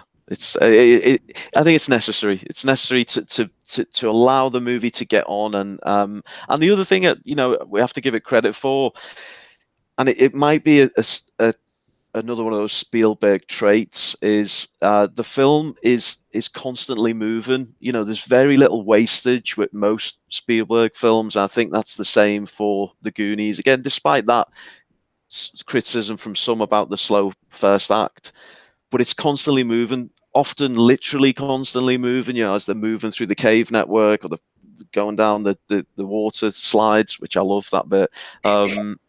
So yeah, you've got that. Salty doesn't like that bit, but you've got that. I love BMX Bandits as well. I love all that. Oh my god! Yeah. I've seen that movie. I know what you're talking about. Yeah. I think just going back to Alex's point, though, I think the movie he was referring to is Super 8. No, I don't know if he knows the title. It's a Netflix original movie. It actually it looks like it was inspired by the Goonies, but instead of pirate treasure, it's an alien invasion that the kids are dealing with. That's okay. Yeah, I forget the name of it as well. Because Super 8 is one I had noted down, is another one of those films again, I think, which heavily called on the Goonies. I think that was a Spielberg produced one as well. J.J. Abrams written and directed movies produced by Spielberg, and oddly enough did not hit any of the Spielberg notes that it was aiming for, because it was a very dark and kind of like depressing movie in a lot of ways, even though it tried to kind of capture that Spielberg magic from movies like the Goonies and stuff like that. Yeah. The movie I was referring to is called Rim of the World. It came out recently on Netflix, and it's an ensemble kid cast. They were stuck in a summer camp when the aliens attacked the planet. But I believe, if I'm not mistaken, I believe that cast was fairly diverse. There was a lot of different representation as far as the modern take of representation is. All right, so moving on from the characters themselves and this idea of representation, let's talk about the actual kind of core of the movie, the story in particular, and that is that Goonies is pretty much what you would classify as an underdog tale, right? After all, whenever you have a child as a story's main character, those stories are inherently underdog tales just due to the nature of children. They don't really have any agency. Adults are always the ones in charge. So Goonies kind of capitalizes on this concept by showing this group of kids who are outcasts in their increasingly affluent community. And so you have this kind of like typical 80s theme of working class versus white collar kind of embedded into the story. And, you know, the Goonies tend to be economically disadvantaged, and they're all the recipients of an undeserved misfortune by having their homes being taken away from them and separated. And this was a common theme in movies in the 80s where, you know, you had blue collar characters who were often cast in the role of heroes because audiences tend to sympathize the most with underdogs and they want to see them succeed. So what I want to ask you guys is, why do you think audiences love underdog tales so much? And how successful do you think the Goonies was in utilizing this concept? Alex, why don't we start with you? Well, I think everybody loves to root for the underdog because it's that element of storytelling of overcoming a challenge that you might be facing, and it helps you in the real world where you see your heroes overcoming these challenges. You say, you know what, I can do the same thing. It gives that air of motivation for people. I think the quintessential underdog story would probably be Rocky. That movie was a pure, simple underdog story, and it's stood the test of time. It's one of the best movies ever made, in my opinion. However, I do not feel that the Goonies really succeeded in that very much, other than just the very surface level element of, hey, these kids are not rich, they're on the poor side, and they're that one element that they can't control is their homes might be taken away. But if you dive deeper into the story and you look at these characters, all of these characters, despite their financial disadvantage, they're almost always one step ahead of the main antagonists. They're obviously more intelligent than they are, and they can get away with more fantastical things like making its way through the cave system with, you know, limited amount of peril, figuring out the booby traps and working their way around them, whereas the main antagonists at every step of the way trip over themselves trying to stop these kids. It's a very like Scooby-Doo-esque, like the main bad guy is less intelligent than the group of young kids who's trying to solve the mystery. It's just they no longer become the underdogs in anything else but name the farther into the movie you get. They always seem to have the advantage. They always seem to be one step ahead of the challenges that they're meeting. Anthony, what do you think about that? You're going to hate me, Matthew. So this literally only came out as we've talked to this point. And in terms of my background, I grew up in a very working class part of the UK. You know, Liverpool is a very working class city, and I grew up in a particular part of that, which was, you know, it was, yeah, very working class, let's say. When I watch the Goonies, I don't see kids who are too hard up. I see them all with bikes. I see the family who are having to leave the home hire a maid to help them. Yeah, and you know, and I know that they play on this whole thing that there's a real estate deal. They've got to move out. They turn it into a golf course, and but then they kind of they hone in more on the emotional effect. So it's not actually about the real estate deal. It's the fact that they're losing the home and it's the last time they'll all be together. And that part worked for me. But on reflection, I don't know if I see them as underdogs. I don't know. And I made the same note as Alex with Rocky. You know, it's the first thing you spring to mind when you think an underdog movie. And that truly is a guy on the bones of his butt. You know, he's got no money. He's you know, he's as low as you can possibly be. I don't know if we're quite there with the Goonies. So I'm so disappointed in myself that I'm finding these criticisms. but yeah, I don't know if I buy that part of it. But please change my mind, Matthew. Well, if you look at Spielberg's kind of work in the 80s, you know, you can kind of say that his underdog stance on these things was very much rooted in the suburbs, which was kind of like his background. So I guess you could call them first world problems, as opposed to like these aren't true, like, you know, working class people. Like, you know, they're not coming from the slums or anything like that. But they're like the stuff that you see, especially in Spielberg's movies from the 80s, is you see this social distinction where these kids are the ones that are bullied at school, and they're the ones who are looked down upon by the rich and snooty kids and stuff like that. And in addition to that, yeah, maybe they're not, like broke, but they're kind of at a disadvantage. And these are narrative tricks that writers use to kind of instantly create empathy with the audience. So like if an audience sees someone who's kind of the recipient of an undeserved misfortune where, they're made fun of, they're ridiculed, they're having their houses taken away from them, they're, going to be losing their friends, you instantly like kind of want to see that injustice rectified just naturally. And so that creates a lot of, audience empathy, and that creates, audience rooting for them to succeed. And you see this across the board in a lot of 80s movies, like you said, Rocky is a great example where, you have this boxer and this character who's, just not supposed to win. Like everything in life just beats him down, but he keeps, fighting it. He keeps going forward. And that's something that audiences love to see is someone that they empathize with fighting to, achieve some type of goal and eventually achieving it. I mean, even if you look at the end of Rocky, he doesn't win the match, but he went the distance. He refused to quit. And that in itself was the big victory. And the audience was able to celebrate that. And when you look at the Goonies, yes, you have this setup of an underdog tale, but to Alex's point, it's not that they're an underdog throughout the entire movie. It's that they start off as the underdog and they rise to the challenges that they meet as they go on this journey. And that's, I think, the thing that is important, is because once you identify with an underdog, you start rooting for them to succeed, and you want to see them succeed as the challenges get bigger and bigger. And so I don't have a problem with them, kind of coming together. And this is another Spielberg theme where you have a group coming together to succeed where an individual would fail.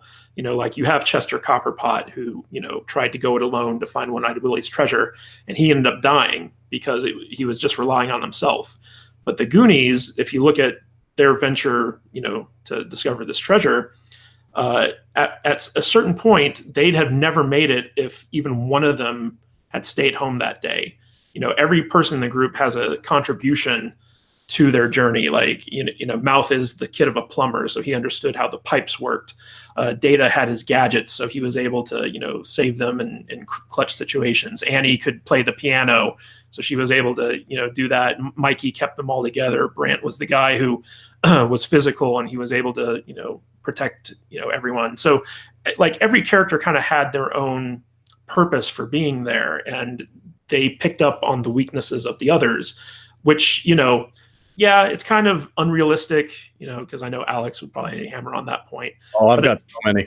Yeah, but at the same time, like that's Spielberg for you. Like he has this kind of running theme where we're stronger as a community than we are as an individuals. That's kind of been a theme through a lot of his movies, and the Goonies is no different. But Alex, you sounded like you wanted to tackle that, so why don't we hear what you have to say?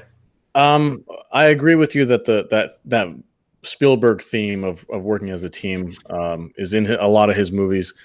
But again, like I said before, this movie is particularly different because of the lack of supernatural interference in the story. So these kids all have to do these fantastical things. And the thing about the pipes, we might bring it up later, so I don't know if I don't want to play that card quite yet. But there's a very distinct way that the core problem I have with this movie is, the kids are doing things that I don't find believable in the situation that they're in, and there's no Deus Ex. I'm sorry, that's not the right word. There's no supernatural or magical force to help them out where they would normally fail. It's all just these kids. And then in the second one is just the delivery of each one of these things, like you were talking about the obstacles that they have to get through in the cave system and stuff like that. They're all very, on a filmmaking way, they're all very poorly done. That they're kind of just rushed through. There's no real peril. The kids figure out on the first pass, and they're just, like I think one of the scenes that really bugs me the most is the pipe scene. Is they're miles and miles away from their hometown. They're supposed to be in the middle of nowhere. They find this cave that nobody has ever found before, yet they have pipes underneath them. So obviously somebody's been there before, and it just so happens to be above some kind of a old man club or something like that, where they're all taking showers. It makes no logical sense, and it's so beyond the realm of possibility that it takes me out of the movie. And I'm just like, this is just a poorly made plot. It doesn't make any sense. And that's that core element, like, oh, this kid, his dad's a plumber, so he knows about pipes and stuff. So let's have him do something. Well, we have to have him do, let's make something up. Well, there's some pipes here from this place, and let's just put those there. It just seems very forced. And although those elements in the story can work, I just think it was very poorly delivered in this movie. Well, it was a setup with those pipes where, okay, so there is like a pipe system underneath the town, but in playing with those pipes, trying to get attention of people, they broke down a wall that led to the One-Eyed Willie caverns that the pirates had kind of like carved out there. So like if you really pay attention to the movie, that this is kind of explained, but it's easy to kind of overlook it if you're just kind of turning your brain off and watching the film. Because you're right. I mean, there is a cartoonish element to the Goonies that doesn't make a lot of sense, but at the same time, it's kind of like that goofy 80s fun factor. You know, like would you agree with that, Anthony? Yeah, I mean, I'm thinking one scene in particular. Talk about all the pipes where the jock guy sat in the loo and he shoots straight up. Now, maybe you can help me. Maybe you can help me rationalize this scene, but you clearly see the kind of metal pole sort of. Is that meant to be visible, or was that just bad effect? I don't know. That was bad effects. Yeah. Bad effects. Okay, so that whole scene of like the fallout from messing with the pipes, like the water fountain that goes up and down out of the ground, like that doesn't happen. Like all that stuff was very kind of like silly and stupid, but at the same time, it was kind of like it goes towards that whimsical nature of this movie where it's not taking itself too seriously. And so you're able to kind of forgive some of these more ridiculous elements of it. At least, if you're not Alex, you're able to forgive some of these more ridiculous elements of it. And, I just think that there's a certain suspension of disbelief that goes along with this movie where, because it's so cartoonish and childlike in spots, you're kind of willing to give some of these things a pass. At least I was.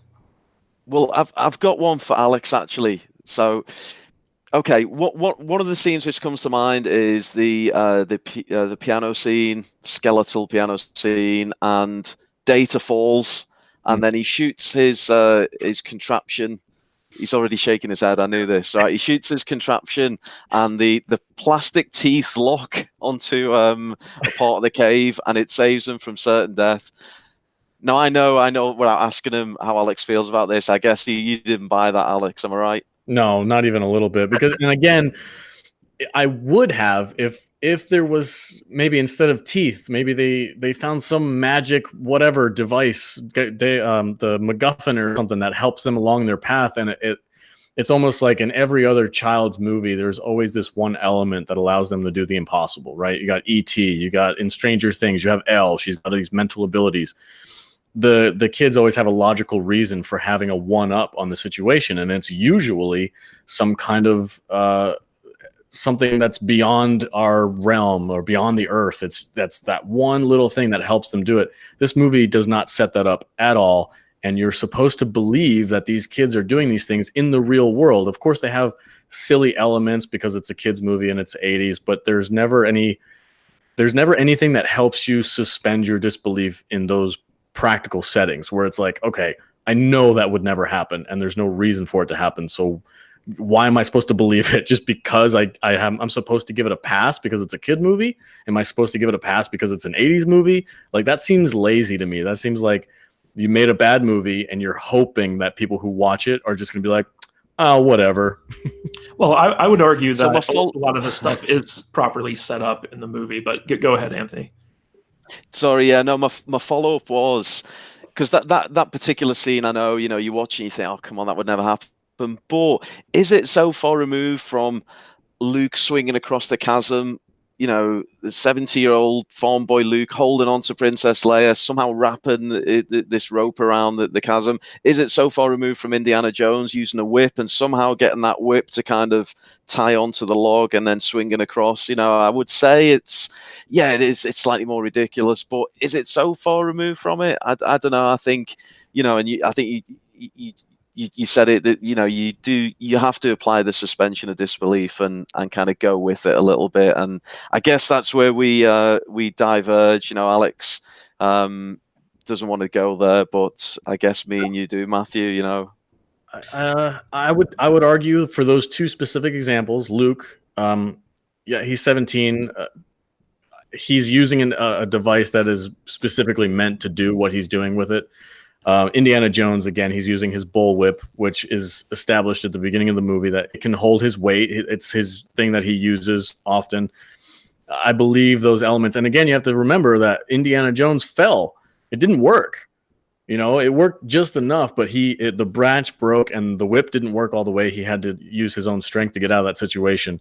There are these fantastical elements of the Goonies that I just don't think are excusable, and that's just me, and that's my suspension of disbelief is beyond. Or you guys obviously have more leniency with that, but I think deep down, I think that might be nostalgia more than anything else. If the movie came out recently, and we all know how critical we are of things like The Last Jedi and bad movies that are more modern. Like, if you had not seen this movie before, would you, without the nostalgia factor, would you give it a pass? Well, to me, the big thing here, and we're going to talk about Data in detail in a little bit, because there is a lot to talk about when it comes to his character in particular. But, you know, his stuff is properly set up in this movie. Like, the very first shot you see of Data, he's testing out these, like, you know, weird gadgets that he's invented. And all throughout the movie, his whole thing is like, he'll just bring up a new gadget, and they never really work right. And in fact, when he shoots that plastic teeth on the slinky thing out of his sleeve, he's actually surprised that it actually worked. So this idea that it's not set up right and that it's too fantastical, it's like from the very moment his character is introduced, he is always doing these fantastical things with these gadgets that he has. So for me, it's not necessarily about, oh, it's not believable. It's that it was properly set up so that when he does do these things, it's not taking me out of the movie, because as a character, you expect him to do this type of stuff. But, you know, we're going to get to that more in a second. I want to move on now, kind of going along with this underdog theme and focusing more on the plot, the overarching plot of this movie. It can be argued that the master plot that the Goonies follows here is that of the adventure plot, which is different from the quest plot. And so basically, though the group of main characters in this movie kind of goes on a quest to save their homes, in a typical quest plot, the focus is on the person who's making the journey. But in an adventure plot, the focus is on the actual journey itself. So an adventure is basically, you know, something that you would kind of define as exotic or strange. It's about doing things we'll never actually do and going to the brink of danger, but returning safely. And once the Goonies kind of set about their mission to search for One-Eyed Willie's treasure, the adventure part of this story begins and escalates as the narrative progresses. And I think it works because, you know, as we've said before, these are kind of 2D characters. It's not really about them and their transformation. It's about the journey that they go on. And you can kind of break up this movie into different stages of that journey. You know, like you have the wishing well scene, you have the pipe scene, you have the Fratelli's restaurant scene, you have, you know, the boulder dropping scene with Chester Copperpot. You know, you just have all these scenes kind of strung together where it's a different phase, and they're all very distinctive elements of this adventure that this group is going on. So what I want to ask you guys is, what elements of an adventure plot do you think worked in the Goonies? What didn't work in the Goonies in terms of the adventure plot, and why didn't it work? So Alex, we'll start with you. Well, you guys as storytellers and novelists and stuff would know a lot more about this element than I would. Just on a very basic level that I can get into without sounding like I'm trying to conjure up ideas I don't really know about. I think the adventure works. I think it is more of a quest, though. I would think that it would kind of lean in that direction, because these characters are specifically going on this adventure or on this quest to achieve a goal. They want that treasure. They want to be able to use that money to save the problem that pushes them into this quest to begin with. So I think there's an end goal at the very end of it. The danger that they encounter is very much because they are looking for this treasure. And I think that on a very basic level, that plot element works. There's nothing really wrong with the story as in that element. I think it's more, again, like I've said before, it's more the delivery, the peril that they encounter isn't exactly the most dangerous thing. I don't really believe that they're in any danger at any point in the movie. But like I said, on a very basic storytelling plot line, I think it's more of a quest. Like they're in search of this thing that's going to solve their problems at home. Anthony, do you think this is more of a quest plot or more of an adventure plot? Yeah, I think there's an argument for both, actually, but I'd probably veer towards adventure plot. When I think about the formula, if its own formula that it follows, it's there's three clear phases through the film. So you've got the initial get the gang together, get everyone on board. Then we've got the find One-Eyed Willie, and at the same time escape the Fratellis. And also that added time pressure that they've only got so long to do it. So it's nice that they ramp it up in that way. And then the final phase of battling the Fratellis and then escaping out of the cave system. And it all does seem to hinge on the adventure. And then the other thing to bear in mind is that they don't ultimately achieve their goal. We mentioned it, I think, right at the start. The goal was to find all this treasure and bring it home, and they don't manage to do that. And it's almost by chance that they had the little pouch of gems at the end, which kind of rescued it for them.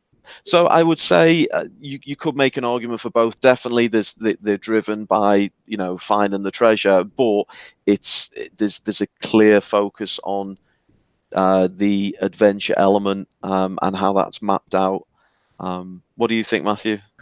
Well, I think if you look at a movie like Indiana Jones, the Indiana Jones films, that's more representative of a traditional quest plot, because you're focused on a single character. And even though Indiana Jones, he doesn't change much in the course of his movies, he does have a distinctive character arc in each of his films where as he goes about his quest, the quest changes him.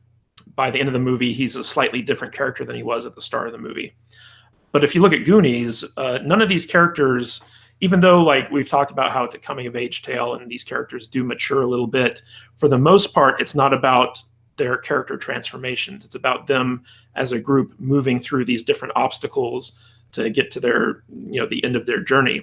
And so I think that much of the Goonies is just like a lot of really kind of cool and interesting set pieces that we see these characters go through. And that's kind of the distinction of the adventure plot, where it's not so much about the character's journey as it is about the actual physical journey that the characters go on. And I think that's one of the reasons why this movie is so much fun, is because it doesn't really bog itself down with like too much heavy like character moment stuff. It's more about, oh, well, now rocks are falling from the ceiling, and oh, now we've got this weird piano thing, and we got the water slide, and we got the pirate ship, and all the booby traps and stuff. Like that stuff, it's fun, and that's kind of the focus of the movie from the end of the first act onward. And I think that's one of the reasons why the movie is so strong, is because it focuses on these kind of fantastical elements at that point and just says like, have fun, go with it. And that's always been my favorite thing about Spielberg movies from the 80s, is that they were just pure fun. He wasn't trying to Oscar bait or, advance cinematic technology or anything like that. It was just about, hey, here's a story, have fun watching the story, hope you like it. And that was always, to me, kind of the magic of those types of movies. I know Alex kind of gives me crap about saying I'm looking at stuff nostalgically, and that's the thing that's, kind of making me like stuff. But when I rewatched this movie recently, you both know me, I'm pretty critical when it comes to films. And I watched it really trying to, dive deeper into the movie than I normally would, because, I wanted to have some stuff to talk about on this podcast. And I tried to really take the nostalgia goggles off, and I still had a lot of fun watching this movie, even though I think we can all agree it has its flaws. at its core, it's actually like just a fun, dumb movie that, you know, you're just kind of going along on the ride for. Like, Anthony, would you disagree with that? No, I totally agree with that, and there's something to be said for just sitting back, switching off a little bit, and just going with the ride. And it is a great ride. You know, there's so much that happens in that movie. We've mentioned so many memorable scenes. You know, again, even if you don't love them all, as Alex doesn't, you remember them. And then there's the scene. You know, one thing I made in my notes, and I wasn't sure where or if I'd bring it up, but it seems like a good place to mention it now. There's that cut scene of the octopus battle, which again is just another element we could have had. We didn't get it in the final cut. And there's that little reference on the beach that I think Data makes it. He refers to battling the octopus, which they left the line in. I guess they had to, but yeah, we had a scene where they literally do battle a giant octopus, which I know Alex would have hated. Oh yeah, well, even the filmmakers said like that scene was so bad we couldn't put it in the movie. but you know that's it kind of sums it up. It's just such a fun, at times daft, yes, absolutely, but just such a fun ride. And yeah, I'm totally on board for going with it. Despite, like I said, I brought up some criticisms I didn't expect to, maybe as I've been going through, but I'm happily willing to overlook those and just go with it and enjoy it. Alex, did you want to respond? Yeah, I take issue with the turn your brain off. This is just supposed to be a dumb movie, because there are movies that are out there, modern movies today that are out there that I think arguably are supposed to be viewed that way. And you're supposed to just be like, oh, it's just supposed to be a dumb, fun movie. Don't worry about the overall plot details or some of the ridiculousness of the situations that these people are in. It's just supposed to be a fun adventure movie. And I think one that we talked about recently, Matt, was Fallen Kingdom. I'm a super Jurassic Park, Jurassic World fan, and I give those movies a lot of slack, and I allow them to do a lot of things that I probably shouldn't. But because I love them and because I have those nostalgia goggles on, I'm like, okay, whatever. I'm not worried about it. But when I bring that up to you, you're like, how can you look past this element or this thing that doesn't really work or you know, these dumb moments in the movie? And I'm like, because I love the movie. And you know, and I think that's my argument with the Goonies is like, people who tell me it's like, oh, dude, it's a really good movie. Yes, it has some dumb moments and you have to turn your brain off a little bit, but at its core, it's a really good movie. And I'm like, no. You need to flip that. It's not really a good movie, but you can still enjoy it. And I think I try to be consistent with that. Like, you know, you can say a movie is fun and you love it, but you have to acknowledge that it's not really good. Well, I would argue that when it comes to a movie like The Goonies, as opposed to, you know, Jurassic World, Goonies is very consistent in its tone. Like from the very beginning, you realize that this is not meant to be like a realistic or serious movie, and it is consistent with its narrative fidelity throughout.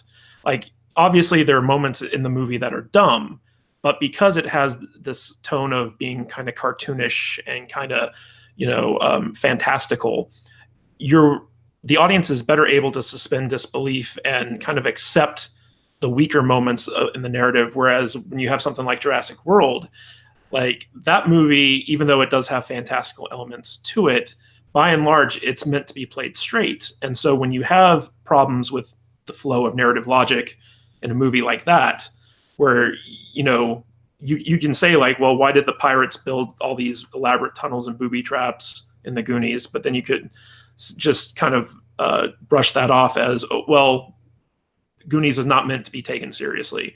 But then you have Jurassic World, where you can say, why are they developing dinosaurs to be military weapons when they're the least effective type of weapon? Like you literally need to point a gun at what you want the dinosaurs to attack. Why not just use the gun to attack the target instead of the dinosaurs? Like there's certain things, you know, there where you can say the Jurassic Park or Jurassic World movies are meant to be like more serious and slightly more realistic than something like the Goonies. I think that, you know, that's the argument I would make to kind of excuse the fact that there are weak elements to the story and the plot of the Goonies, but it's not a nostalgia thing to look over them. And it's not saying, oh, well, I enjoy the movie, so I'm just going to overlook these. It's that there's stuff built into the narrative that excuses these things as opposed to other movies that don't do that. Okay. Would you say the same thing about a movie like I don't know, like Air Bud or something, like one of those quintessential, it's meant for kids, it's meant to be a dumb kids movie, just accept what we're giving you, don't worry about whether or not it makes sense, here's this dog who can play basketball because we say they can. Like, well, there's a difference here, Alex, in the sense that Air Bud hasn't stood the test of time. It's not something that's resonated with audience for 30 something years, whereas Goonies has. And the reason it has is because it hits on these elements that are not only enjoyable, but they're consistent. And I think Anthony might actually agree with me on this as opposed to you for once, in the sense that, as a writer, when you're crafting a story, good writers, at least, what they try to do is they try to hook their audience in and create a world that the audience wants to live in and revisit time and time again. And when you have a movie like Air Bud, where, yeah, that's obviously a kid's movie, and adults don't like to watch that movie, and even kids who like to watch it when they were kids, they can't watch it as adults because they've grown past that. But with Goonies, I'm 40 years old. I watched Goonies like a week ago, and I had just as much fun watching it a week ago as I did when I was 7 years old. And so there's something to be said about having, a well-structured, maybe not well-written, but well-structured, well-crafted, and consistent story that appeals not only to children, but to adults. Because I don't personally believe that the excuse is, oh, it's for kids, therefore it's okay, it's bad. Like, that is not something that I think we can all, that's something I think we can all agree is not a good excuse. Yeah. Children like good stories just as much as adults do. The question is whether or not the person crafting the story knew what they were doing. And I think in this situation, you have Richard Donner, who's a very talented director. You have Steven Spielberg, who's a talented producer, writer, and director. And you also had Chris Columbus, who was, at least briefly, a very good filmmaker. And so you have these three people crafting this tale, and it has stood the test of time. Like, there are people like you out there who may not like the movie, and you have your very valid reasons for not liking it. But there's a vast majority of people out there who, they'll watch the movie as an adult, or they didn't see it as kids or whatever, and they'll still enjoy this movie. And kids will watch this movie nowadays and still enjoy it. So there's something about Goonies in particular that they did right. And it's hard to compare that to something like an Air Bud. Like, Anthony, am I off base here?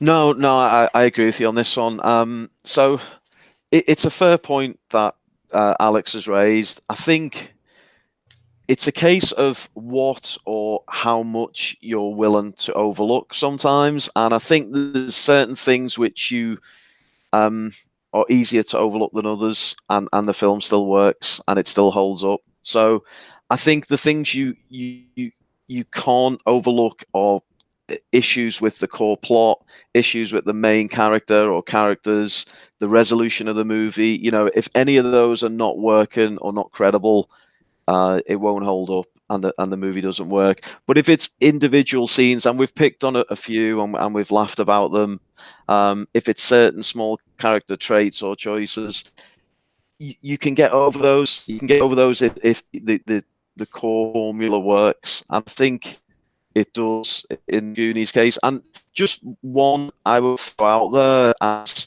maybe if you look at it on paper, it maybe shouldn't work, but it's certainly held up and is an incredibly popular movie. But something like Ghostbusters, when you think about it, it's a group of guys, and you think of what they're doing and how far-fetched it is, and they work out an old fire station, they drive an old hearse, and and what it is they're doing. It, on paper, it should never work. It should be just too beyond belief, but it absolutely does. And I think it's because all of those key elements work within the movie. The core plot, the main characters, how it resolves. It works beautifully, in fact. So yeah, that's my take on it. I think I'm willing to overlook the smaller issues within the Goonies, but for me, the bigger bigger components work. All right, so we got to get moving along on here because there's still some stuff I want to get to. Alex kind of mentioned the problem with the Fratellis as antagonists earlier on, and basically, the Fratellis, their threat was kind of established in the opening scene of the film. They are bad mobsters, they're murderers, they're counterfeiters, they're willing to torture children. So they're obviously not good people, and they're meant to be menacing and credible threats to our protagonists. But as Alex has pointed out, rightfully so, this is kind of balanced out with a certain amount of buffoonery on their part as a way to kind of keep their menace from being too formidable for our kid heroes. So why don't we talk about how good of villains you guys think the Fratellis were for this movie? And do you agree with, the filmmakers undermining their menace in order to, keep them from being too intimidating, or should they have been more formidable within the story? Alex, since you touched on this before, why don't we start with you? Okay, yeah, I do not see them as a credible threat in the movie. I think it's besides the opening credits where they're escaping from jail, which in itself has issues with its logical way they did, the logic behind how they did it. They were never really seen or shown as being competent. They're always, like I said, they were stumbling over themselves. Oftentimes, the decisions that they would make would be easily identifiable and easily dodged by these young kids who could outthink these people. They're infighting. They're constantly bickering back and forth. I think I'm trying to find another movie that I could compare it to. The only thing that keeps coming to mind is like an E.T., where the government agency that was chasing these kids down was never fleshed out. It was never in the main focus of the movie, but their threat, I feel, was better established in that movie, where they were never shown, but their presence was felt, and there was something that the children had to get away from. And in the Goonies, that's really the only thing that the Fratellis do as a group, is they are a motivation for the Goonies themselves to get away from. They're coming after us, we have to get away from them. I think it could have been better done in a more menacing way, and it wouldn't have been too scary for kids, but it also would have established them as a credible threat, as if they were taking up less screen time and showing them less often, and just having this ominous presence of the Fratellis are coming, we need to get away from them, or this is going to happen, or we're going to end up dead like the guy in the freezer. If you cut out all the scenes where these characters are just complete idiots, it would have been a more formidable threat, I think, to me. Well, I think that I would tend to agree with your analysis if the way the Fratellis were handled wasn't purposeful. I think that the filmmakers and the writers made a conscious decision to tone them down a bit, I guess, make them more buffoonish. And in a way, this is also something that was very common among Spielberg movies in the 80s, where the bad guys were just as big of children as the kid heroes are. So mentally and emotionally, they're on the same level of the Goonies. But at the same time, they're adults, so they present this kind of ever-present threat. Anthony, how do you think the Fratellis were handled? Well, the Fratellis, where do I start? I mean, I love the Fratellis. You pointed out how dark some of the things they do in this movie are. I love the Fratellis. Okay, I'm going full making the case for the Fratellis now. I love them. So, okay. First of all, we got the police chase, and I take the escape from jail a little far-fetched. Again, the UK edit didn't make too much sense, but we have the police chase, which clearly establishes these are bad guys. We've got a whole, chase scene. Now, it's a kids' movie, so they can't be shown to literally kill someone. Okay, so we can't create that sense of threat, but they come as close to showing that as possible. They're actually shown transporting a body and then storing a body. So for me, that's as threatening as you can get. I think what they had to do to avoid it being so ridiculously dark is they had to add the kind of buffoonery comedy element to it. We talk about some of the traits, the joke about the toupee, the guy who does the opera singing. I'm thinking of one scene in particular where Chunk thinks he's escaped, and he flags down a car, and he just happens to flag down one of Fratelli's cars. And that just, if you just watch the composition of that scene, it frightened me as a kid, because I think he flicks. Does he light a cigarette, or does he flick the interior light on in the car? It's one of the two, but you get this kind of light, and we get his face, his pockmarked face, and then he starts singing, and Chunk suddenly dawns on him. It's this guy I've been trying to escape from. That was kind of chilling, I thought. And then in terms of, okay, look, we've got the comedic elements, and they're falling over each other and they're arguing with each other. Yeah, and that, you know, I think we've got to do that to make them just so that they're not so ridiculously dark that it's you know, it can't be a kid's film. But the bit I'd like to mention is the scene near the end with Sloth, because definitely with the Fratellis there's a danger of the kind of 2D archetypal cartoony bad guy, but we've got this really poignant scene where they're trying to tie the rope around Sloth, you know, and they're getting them to do the jump the rope and so on. And then it's kind of that slow reveal over what happened to him as a child. And that was a moment I'd remember as a kid. I kind of sit forward in my chair a little bit, and I'd really listen to what they were saying, because there's something going on there which is quite kind of deep. And again, it's, you know, quite borderline for a kid's film. They're talking about a mother who dropped a baby, and that contributes to the way you know, his appearance and so on. And that was okay. We didn't get a great deal of depth on the Fratellis, but it gave us something there. And I think that the I don't know the actor's name who plays the lady, is just such a great voice, you know, and it's so memorable. And if I'm going to give a comparison, and hopefully this will nail the point I'm making, I would say something like a Biff Tannen in Back to the Future. You know, he's got a lot of comedy about him. He's got a lot of buffoonery about him. He has that gang who he's with, who, you know, Marty punches Biff and the whole gang falls over. So we have that kind of comedy element to it, but he's a really credible bad guy. So I am making a case for the Fratellis. I really enjoyed that part of the film. I think they did, as far as they could, create a sense of threat, but at the same time, try to keep it lighthearted as well. I think a really interesting thing to remember about writing a young adult adventure is that, especially if you're trying to gear it for an all ages crowd, not just kids, not just adults, but all ages, is that it's very hard to strike the right balance of credible threat versus something that's not going to be too scary for the younger audience.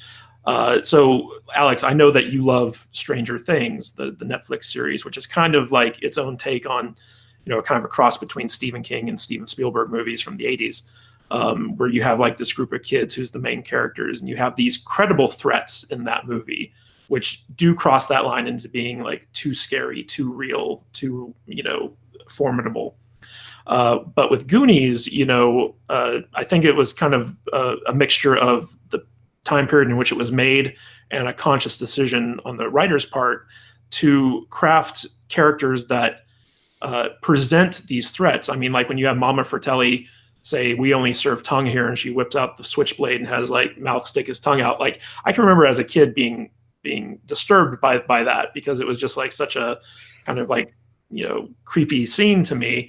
And, you know, you have the FBI agent bodies that were killed, and even the scene where they're threatening Chunk by just putting tomatoes in the blender and threatening to put his hand in there, like that to me is like really scary type thing. I was even kind of slightly disturbed just watching it last week when that came up, because you see the tomato just kind of like get destroyed in that blender type thing. But then, like Alex says, you have that juxtaposed with just abject buffoonery on the part of these characters, where they're bickering with one another, and you know, they're kind of getting in each other's way and self-sabotaging and stuff like that. But I feel like that is almost necessary to you know, keep the kids from getting taken out of the movie by making them too scary. So I would argue that the Fratellis almost strike the right balance of, you know, being a credible threat and being buffoons in this film. And it's hard to do that for these types of movies or these types of stories, because, you know, Anthony and I, we both write young adult sci-fi. And I know that when I was crafting my villains for my books, I'm like, well, how can I make them believable and credible, but at the same time, not turn off younger readers by making them, too hardcore or too evil or too mean. You know what I mean?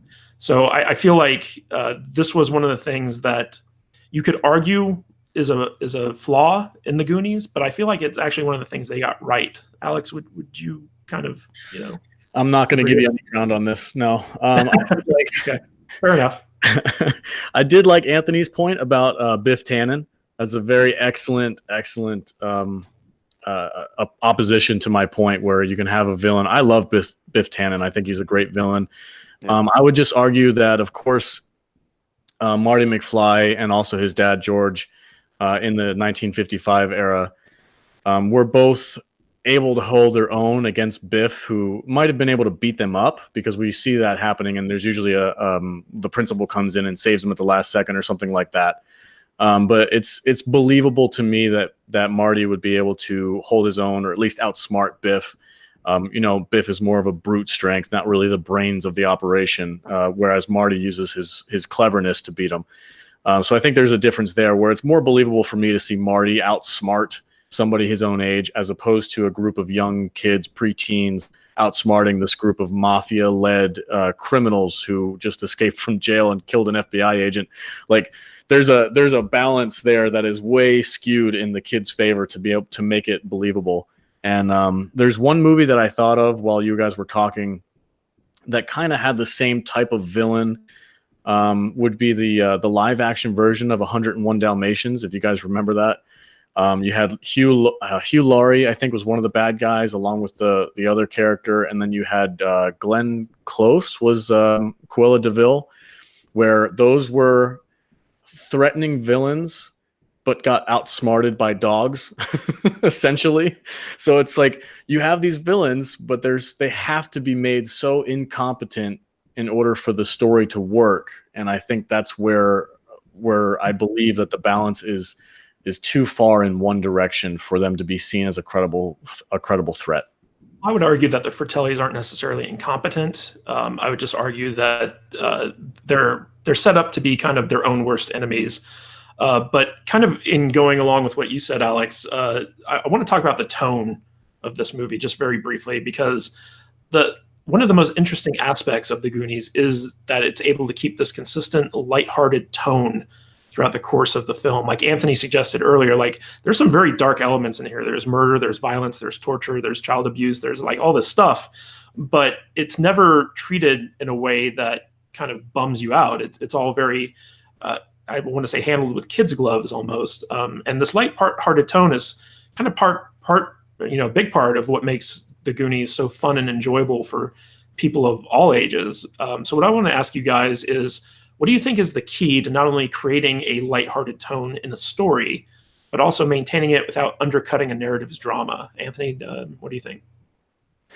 Yeah, so, and I think this is one of the successes of the Goonies for a lot of the points you've just mentioned. So, they balance the kind of the lighthearted and the dark really well. I think one of the main devices is humor, but in the right places at the right times. We probably all know examples of where humor's used in the wrong place and can really affect the flow and the feel of a scene or a film. I think Goonies does it really well. It's arguable that it keeps the humor pretty steady throughout. But yeah, they couldn't not go there with the Fratellis. They couldn't not give them that humorous slant to their character, because it just pushed them the wrong side of being too dark for the movie. Yeah, Alex, what do you believe is kind of the key to keeping a movie or a story's tone lighthearted? Obviously, again, you guys are the storytellers. I'm just trying to think. I'm trying to compare it to other movies that are similar to that. And I think humor is probably 90% of it. You have to keep it light. You have to keep, even though there is imminent danger, you have to keep the thought of that just barely at bay to know that the characters can get out of it at the last minute. or overcome whatever obstacle it is. The same thing goes. You can argue that even Indiana Jones has a lighter tone because of some of the comedy in it, some of the humor that Harrison Ford brings to the role, as far as his like sarcastic remarks about certain otherwise really dangerous situations, and he's down there being a snarky a-hole about it. You know what I mean? Like he's in the pit of souls, surrounded by snakes, and he's still making quips at Bullock and making fun of him and stuff. So I think humor is 90%, and then the other 10% I think would be just the writers crafting it in such a way where the danger comes just close enough to be credible, but then the character is able to overcome it at the last minute. So I think those two elements kind of bring that tone together, humor, and then also just good writing and being able to write your characters out of the situation. Yeah, I know that, Alex, you kind of criticized the movie in the sense that you never believed the danger that the characters were in as they went along this journey. And I actually think that's kind of a key to keeping things lighthearted. Even though humor is a huge part of a lighthearted tone, at the same time you have to do things like you have to avoid graphic violence, you have to avoid like realistic situations, you have to avoid graphic sex. And graphic language for the most part. Now, Goonies does drop the S-bomb, a couple of times, but that's about as bad as it gets. In terms of everything else, it's like, some light kissing. You don't even see, a lot of kissing in this movie. It's mostly implied. So like the sexuality is toned down. The violence is toned down. It's very cartoony. Like Anthony said, you don't actually ever see anyone die in this movie. And I think that if there was this sense, like for instance, like let's say Data, when he fell down that thing, he got impaled on those spikes instead of saving himself. Like that would have been a real downer. That would have taken a lot of people out of the movie, because you have this kind of fun adventure, but then that's when stuff gets real for the audience and the characters. And so at that point, like if one of the Goonies died, they'd be like, why are we going ahead? We need to get out of here. Let's backtrack. Like the Fratellis are better than dying to one of these traps type things. And so I think that, it's an interesting balancing act that storytellers have to walk with the tone of their stories, because if it's too lighthearted, it gets way too goofy and, it undercuts the stakes of the story. But at the same time, like if you get too serious, you kind of lose that fun aspect of things. So going along with this, like let's talk about what I think personally is one of the movie's biggest problems, which is the character of Data, or as I like to call him, Data Ex Machina. Because his inventions, for those of you who don't know, a Deus Ex Machina is basically a storytelling error where something that was never previously set up or introduced kind of comes in at an impossible situation and saves the day for the heroes. Mm-hmm. And so we have the character of Data, who has these inventions that he constantly is pulling out to help save the Goonies, during their quest. A good example of this is when the Fratellis are chasing them over the log, and all of a sudden he's got shoes that can shoot oil out on the log and make the Fratellis slip on it. Stuff like that, that just kind of like he just pulls out of nowhere. And normally I would say this is bad. This is a bad story element. This is a bad plot element. They should have done a better job with this. But I know Alex is going to rake me over the coals for this. The Deus Ex Machinas that are introduced by Data in the story, for some reason, it never actually breaks the narrative flow. Like normally, like these things will take you out of a movie, but for some reason, it just seems to work in the Goonies, in my opinion. So what I want to ask you guys is, why do you think this is, and do you disagree with this analysis, which I know Alex probably will, and do you think it breaks the flow? So Alex, I know you're chomping at the bit. Why don't we start with you? I don't know. I find it inconsistent to say that, to allow it to happen to this movie, but then in movies, even in the same genre or different genres, like a Deus Ex Machina situation, we're like, oh, of course they get saved by this one thing that we've never seen before, but just so happens to be there at the right moment. And Data, Short Round, whatever the guy's name is very, very guilty of this. Like, oh, I just so happen to have the little clampers that can save my life, even though in other scenes recently before this, that contraption was obviously not on my person. It just so happened to be there when I needed it. Or like that giant glove that comes out of his jacket. Like, where was that the entire freaking movie? It was nowhere to be seen. Like, you can't consistently say that, or not consistently, but you can't objectively say that that's a good thing or that it's acceptable in this movie, because when it's obviously, if it was applied to any other movie, you would be like, that's just bad filmmaking. You can't allow that to take place in this movie. You can say, I don't care, I liked it, it was it's funny, or I like that character because of this, but you can't tell me that that's good filmmaking. It's just not. I would agree with you. It's not good storytelling, but for some reason I think it works in this case. Anthony, do you agree with me or not? I do agree with you. Yes, I went back and I looked up. I know the term and I'm familiar with it, but I wanted to get the actual dictionary definition of, and I can't say it very well, Deus ex machina, because I wanted to make sure whether it could be safely applied to data or not. So the definition I got, whereby a seemingly unsolvable problem in a story is suddenly resolved by an unexpected and seemingly unlikely occurrence. Okay, so, and I know this could be argued both ways, but my defense would be if Mouth opened his jacket and the boxing glove come out and hit someone, that is 100% completely and undisputedly a Deus ex machina. For me, though, it's really well set up with data, and the key to it, and I think one of you guys mentioned it earlier, not all of his inventions work. Again, if they worked every single time perfectly, it would be, again, you just wouldn't have the credibility, but at half the time, it doesn't work very well. So that, I think that helps give it a bit of credibility. I do concede, how the hell does he conceal a boxing glove in his, albeit a big jacket? It's very Inspector Gadget like, but I think because he's set up right at the start as the gadget kid, and it's rounded off nicely at the end. We see he's got that from his father, and his father's exactly the same. His inventions don't always work as they should. I think that just gives it, for me, just enough credibility to go with it.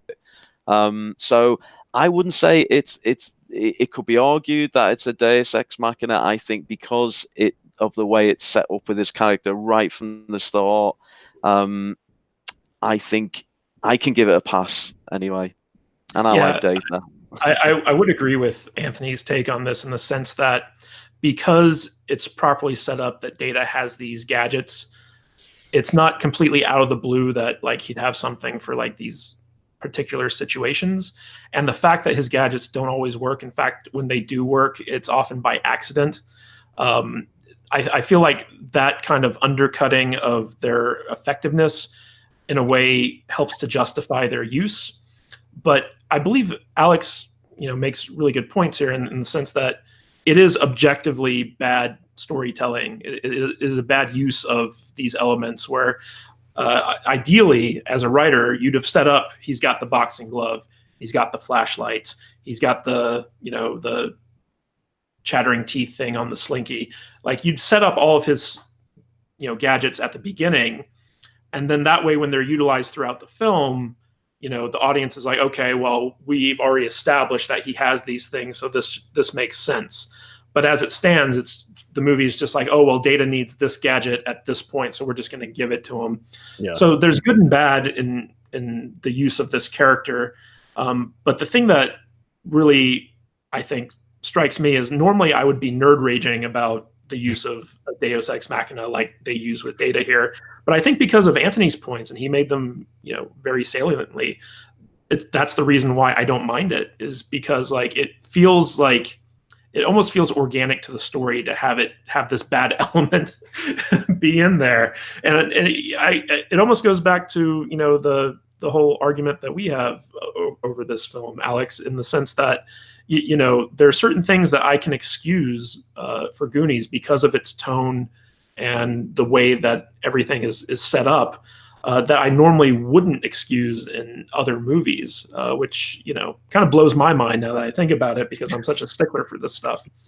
But okay, so we've been going for about 2 hours now. I want to do one more topic, and then we'll wrap things up. So basically, let's talk about the central theme of the Goonies, which is basically, it's a Spielberg stalwart, and it's about community. and how disaffected individuals can come together to achieve broader goals. Mikey's speech in the wishing well, we talked about this earlier, it sums up the theme perfectly, but it's further enhanced by the acceptance into the Goonies of one of the film's most iconic characters, Sloth, at the end of the movie. And throughout the film, you have, the Goonies refer to themselves as rejects in relation to their community, and yet this outcast status is the thing that brings them together in the end. And I think that, that's a common theme that runs throughout Spielberg movies, especially in the 80s, in the sense that you have people who society almost shuns come together and become stronger and better people because of it. So what I want to ask you guys to wrap this discussion up is, why do you think this theme resonates so powerfully with this movie? And what is it about the character of Sloth in particular that you think made him such an unforgettable element of this film? Because he really is, like, you think of Goonies and Sloth is one of the first things that pops into your mind. So Alex, why don't we start with you?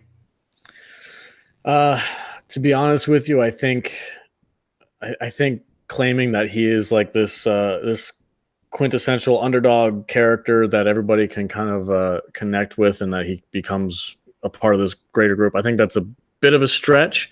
I think it's more, to be honest with you, I think it's more shock value than anything else. It wasn't something that you see really in any other movie, to have somebody who was so mentally disadvantaged and deformed in such a way, but was somehow I can't say the word, but had superhuman strength at some point. And I think it's just resonated because we haven't seen it before then, and we haven't seen it since then.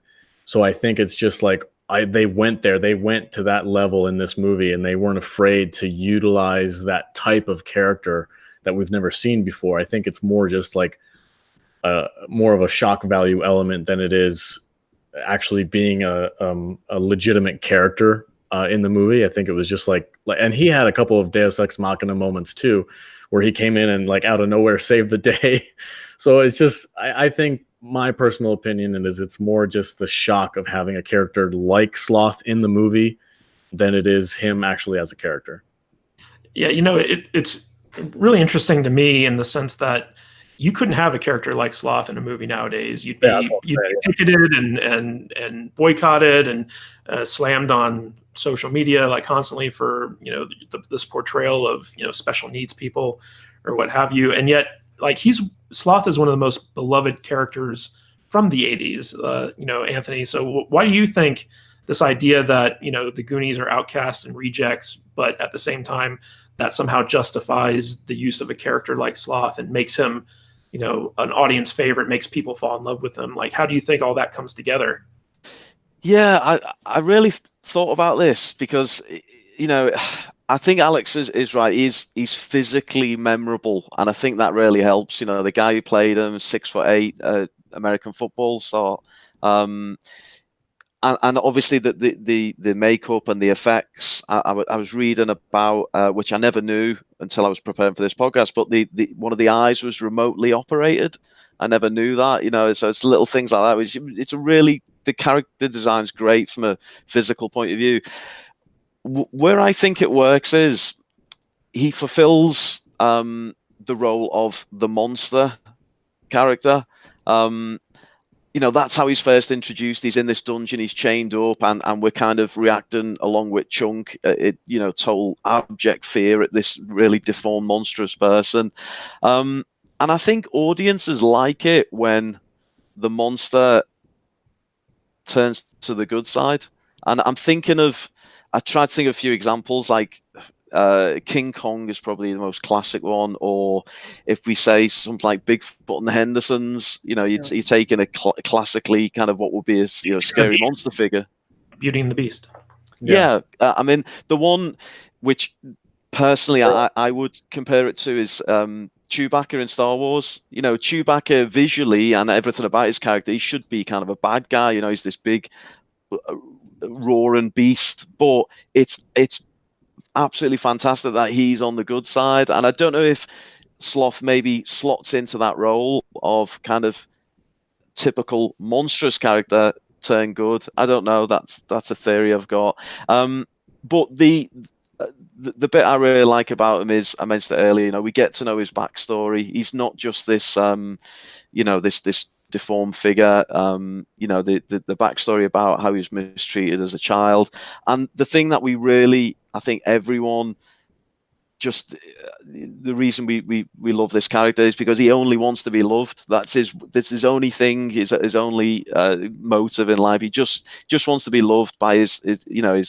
parents, his brothers who mistreat him, and then eventually we see that come out in the relationship with Chunk. So I think it's fantastic character. I love Sloth and what they did with it.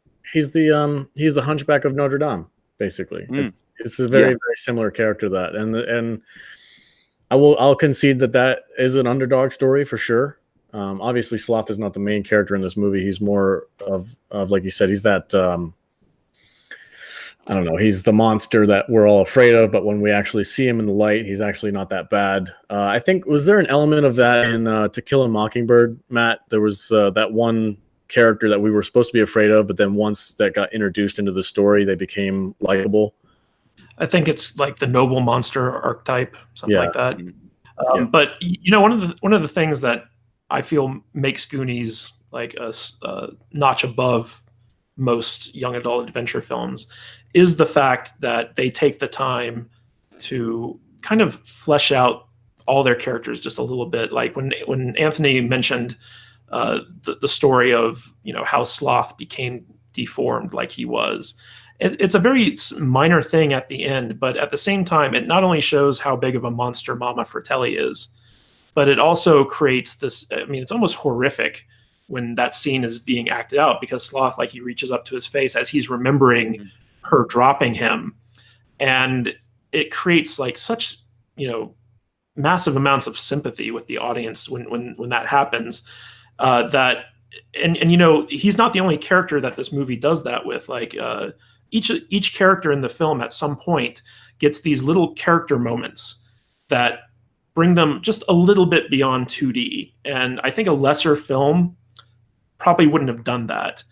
But one of the reasons I think Sloth is such a resonating character is because of that moment that Anthony talked about, but also because like he's so distinctive, and the fact that he's the quintessential Goonie. Like I think one of my favorite things that I never really picked up on until I rewatched it a week ago was this concept that the pirates themselves, One-Eyed Willie, was like the first Goonie. And you have Mikey, like, as he's kind of having his moment with One-Eyed Willie, who's been his quote unquote nemesis or a foil throughout this journey. Like, he stands there and he's like, these were the first Goonies. These were our predecessors. These were the original outcasts. And like, I find like it fascinating that this arguably stupid movie for kids, adventure movie for kids, has all these layers to it that if you really, like, from an academic tradecraft standpoint, want to start breaking them down, there's like some legitimate thought that went into this film.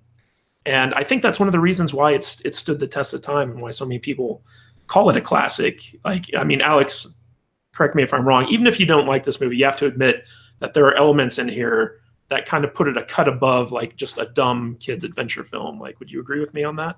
Yeah, I can't argue that. I mean, there's a reason why it's resonated with the audience so much, even though it doesn't hit me personally the same way it hits everybody else. I'm in a minority, definitely. I would just, to counter that point, I would just say that I personally believe that the filmmakers took a lot for granted when making this movie, or cut a lot of corners knowing that people were going to say, well, it's a kid's movie, we'll forgive it.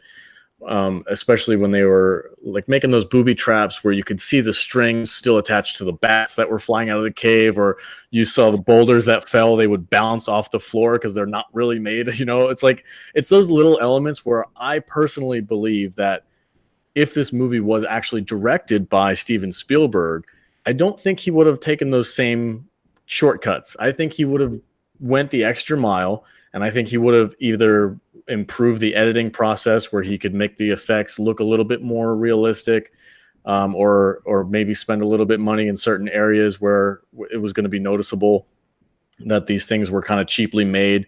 And the elements of the story, like sliding down the water thing, was just, it's too, I don't know, it was just too obvious. It's those are the story elements that or the filmmaking and the tradecraft, like you mentioned, that I find unforgivable, because it's like, that's not really something that you can get away with in any other movie and be okay. Like, you're not going to. I mean, I would argue, like, we're talking about the limitations of 1985 special effects. This is when chroma key was still, like, on the cutting edge. And Richard Donner, like, he did Superman before this movie. He wasn't a stranger to doing high level special effects. I think it was just kind of like you're pointing out, a limitation of special effects at the time. So Anthony, what do you think, just wrapping up your thoughts on the movie, like, what do you think about, Alex's point?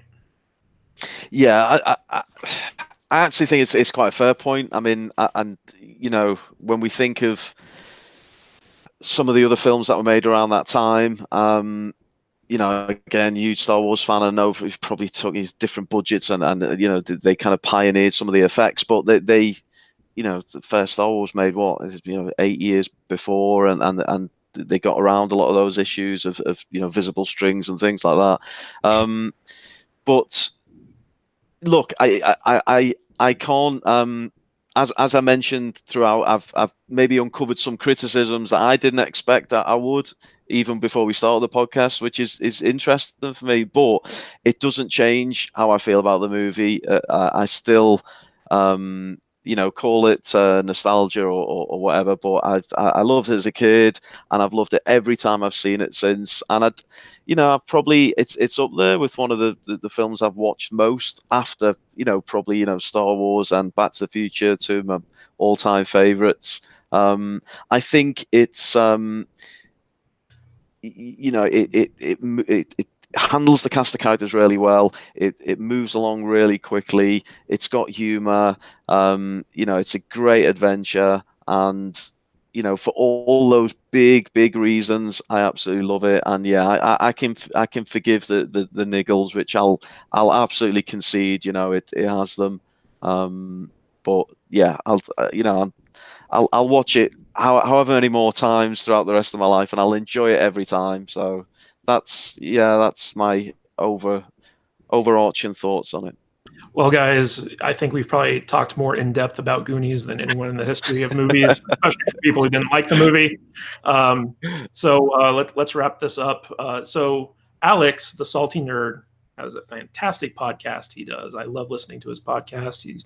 I don't always agree with him, but I do respect his opinion. I think he has some great insights into stuff, and he's a true passionate lover of movies and pop culture and TV and stuff like that. And he's a good friend of mine, so I really appreciate him coming on the podcast, Roundtable Reviews. Alex, why don't you tell people not only how they can find out more about you, but also your lovely wife's beauty products?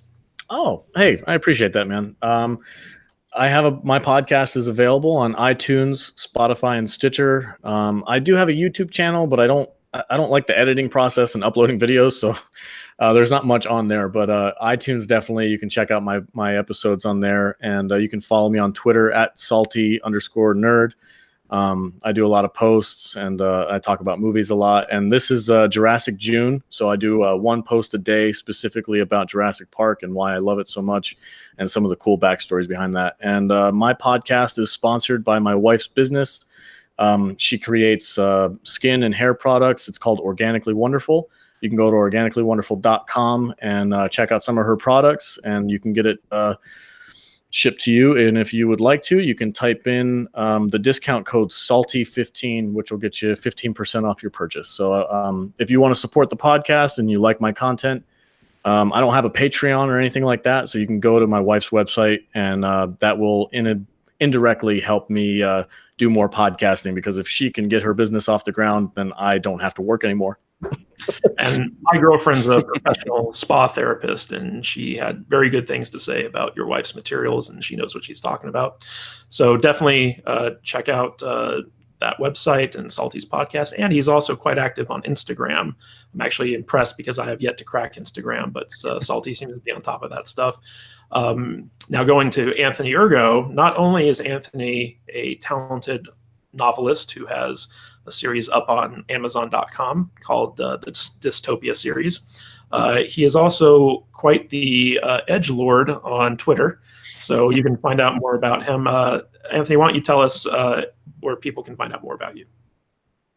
Yeah, so you can. I've got a website, anthonyergo.com. You can find me on Twitter at Anthony Ergo, as you mentioned, and thank you, Matthew. You can find my books on Amazon.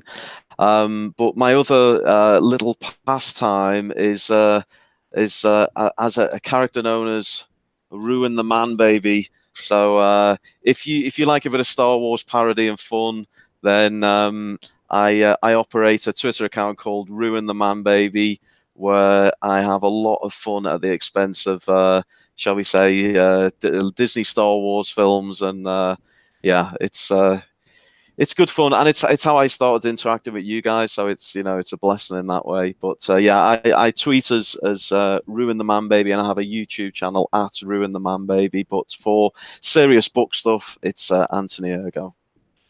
Yeah, and definitely check out his books. He's got 3 of them out. He's working on the 4th one. And I, as an author, know how hard it is to get people to check out your books. So I have no problem plugging that. Guys, thank you so much for coming on the podcast and talking about Goonies for 2.5 hours. It was great having you on here. And this is Matthew Kadish, and I will catch you all on the next one. Hey, everyone. Thanks for checking out the video. Please check us out on our socials. You can find us on Facebook at eggfbgroup.com. You can also find us on Twitter at Matthew Kadish, Kadish. You can find us on Instagram at Matthew Kadish as well. You can also find us on Patreon. Support us by going to www.kadishdonate.com and subscribe to us on YouTube at kadishvideo.com. We update our channel regularly.